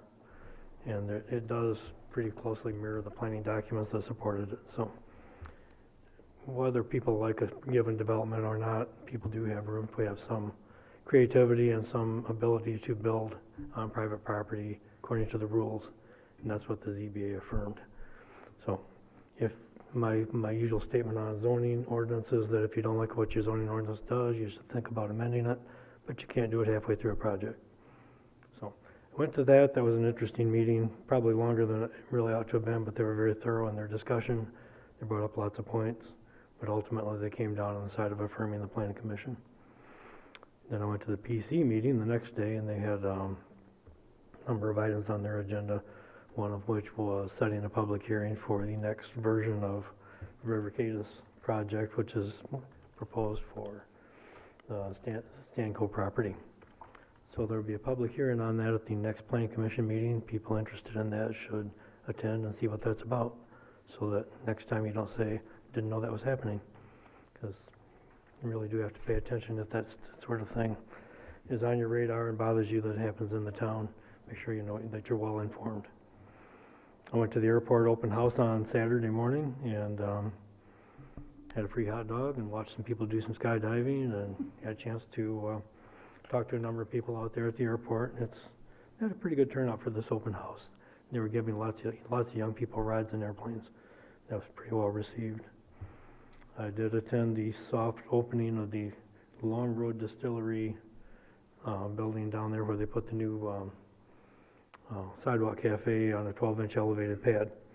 Seemed to work pretty well to me. I didn't really see any problems. We sat there, and I sat there with Jamie. And we sat there and watched people go by, and it didn't seem to be any more of a disruption to the sidewalk than or any other sidewalk cafe. So I think that that's going to work out okay, and it looks good. And of course I enjoyed the 4th of July fireworks and all the good festivities that went with that. So that was a good time. That's all I got. Okay. We've been debating this Deere thing back and forth forever. I mean, there's you know, I mean, we have two people on the council that that don't want to call, period, and I think there's two of us here that do, and I think, in my perspective, we have plenty of deer out there that we need to deal with, and I'm all for a call. I've been for a call ever since I've been elected, and for 12 years I would have voted for one, but we just didn't have the 3 votes. And so, and I'm still in favor of one. I think just like you know, they're saying that we can't keep flowers in Central Park because there's just so many deer running around out there, and our tulips are being destroyed, and our cemetery is being destroyed by them. And I don't have a problem with a deer call. I think we should have a deer call, and I think we should do it more than 1 year in a row. But you need 3 votes to do that, and we don't have 3 votes. So until we get that, we can't do. Our hands are tied. So I've seen, you know, some compromise things here, and read over them a little bit, but tranquilizing deer and neutering them or whatever, and I just don't, I don't see any, that's not a compromise to me. You know, I'm, it's too expensive for one thing, and I don't think anybody's really gonna do it. And I'm really not in favor of doing it. So, I think we need a straight out call. And, but until we get our 3 votes, we can't do that. So that's where we're at on the subject. And that's my comments. And I don't see how you can compromise this. It's either you want one or you don't want one. And then if you just want to sterilize them or whatever, it's just too costly and it's cumbersome. So I just don't see that happening.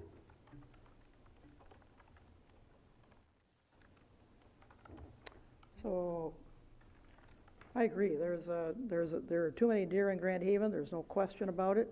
We had, I think, 2 tulips in Central Park this spring. They were both about 6 inches high. The rest of them were deer food. And I think that that's tragic. But you can't have a deer call unless you have cooperation. And when I asked about it last year, it was a no-go unless we had a big debate. I wasn't interested in a big debate.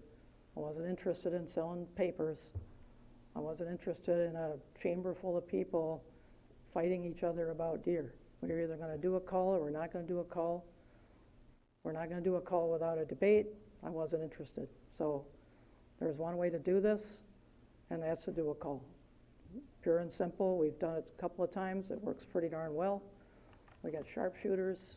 They bait the deer, and we eliminate a goodly number of them. It's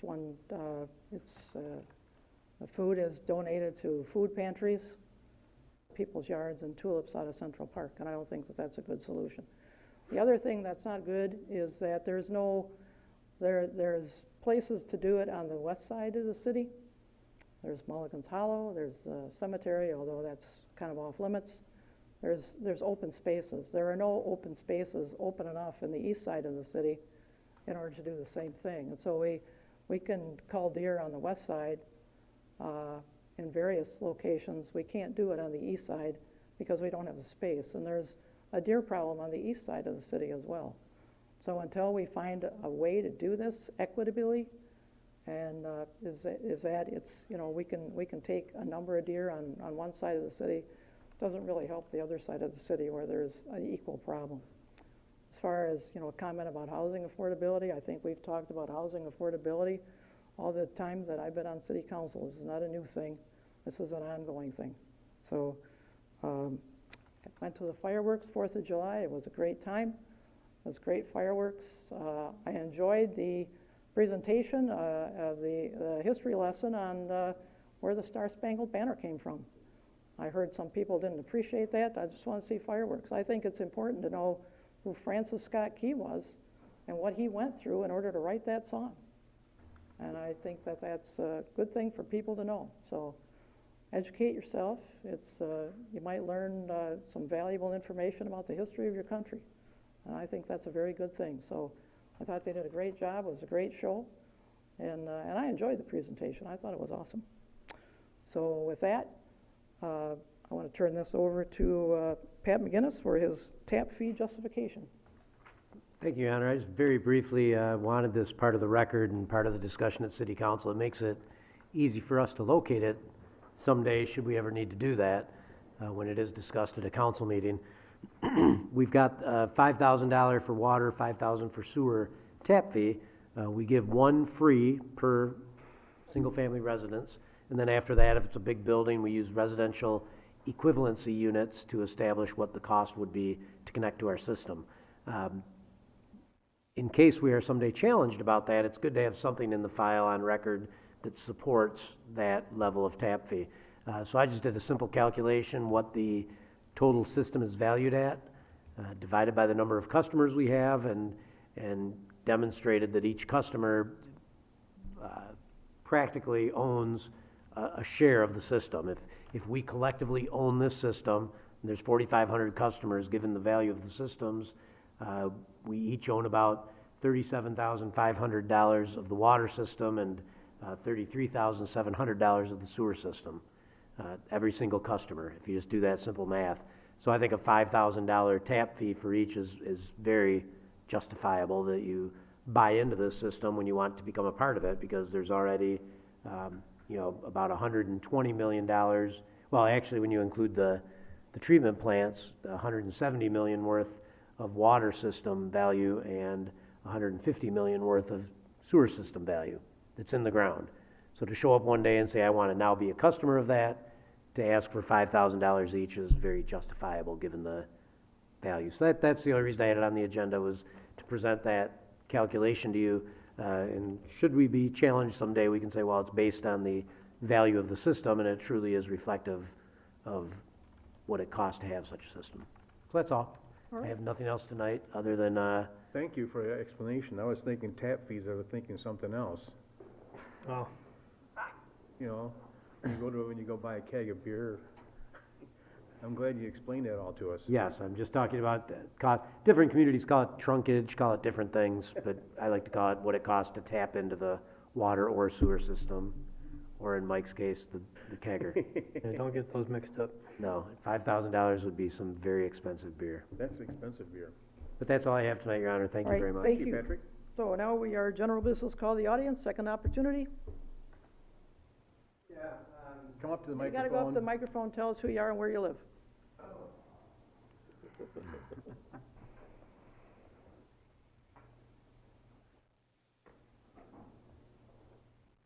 Well, my name is Gerard Enenberg, and I live in Muskegon. And I'm here to support my sister in regards to this well issue. And I guess I don't even know how to explain it, but I'm so disappointed in three of the members of the council for actually what it is doing is taking away the freedoms of the residents of the city of Grand Haven. And it happens not just in Grand Haven, but it happens every day throughout the state, throughout the country. We lose our freedoms every day, just incrementally, small little things that we lose, and we're not even really aware of it until all of a sudden someday we have no rights anymore. I can't build the size home I want on my property because the township tells me the square footage that I need to build. And I don't want to get off on the side, but the fact that you can say that in good conscience you need to take care of your people and their safety, they're not your people. You were elected into an office. They're not your people. People are not that ignorant or foolish that they cannot take care of their own safety.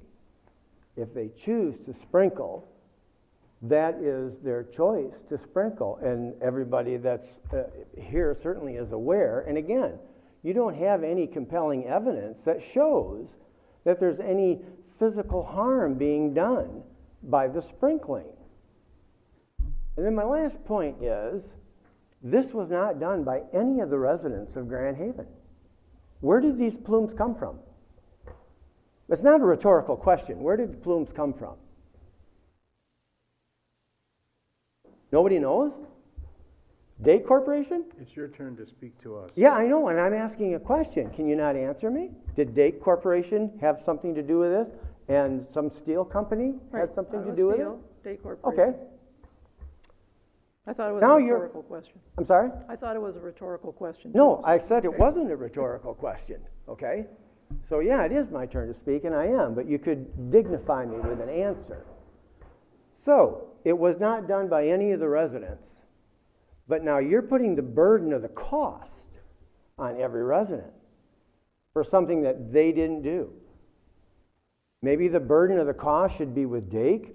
This other company apparently is out of business. Dake is paying. Okay, to everybody? Only in that plume, and they're only paying a certain amount. Mm-hmm. So now that this council has decided to close all these wells, and people are forced now, if they want to sprinkle with the city water. I understand they can have their little meter, and they don't get charged for the sewage and all that. The least that the council could do with these residents is give them a meter and not charge them for any sprinkling water. I know the sewage wouldn't be charged, But you shouldn't be charging them for the sprinkling water either. They should have a pass for as long as they own the property. And if you want to carry it on beyond that, when the property sells and it goes to somebody else, it's reasonable. But to put the burden of the cost on these people that did nothing, I think it's a shame. That's all I have to say. Thank you. Thank you. Thank you. Anyone else?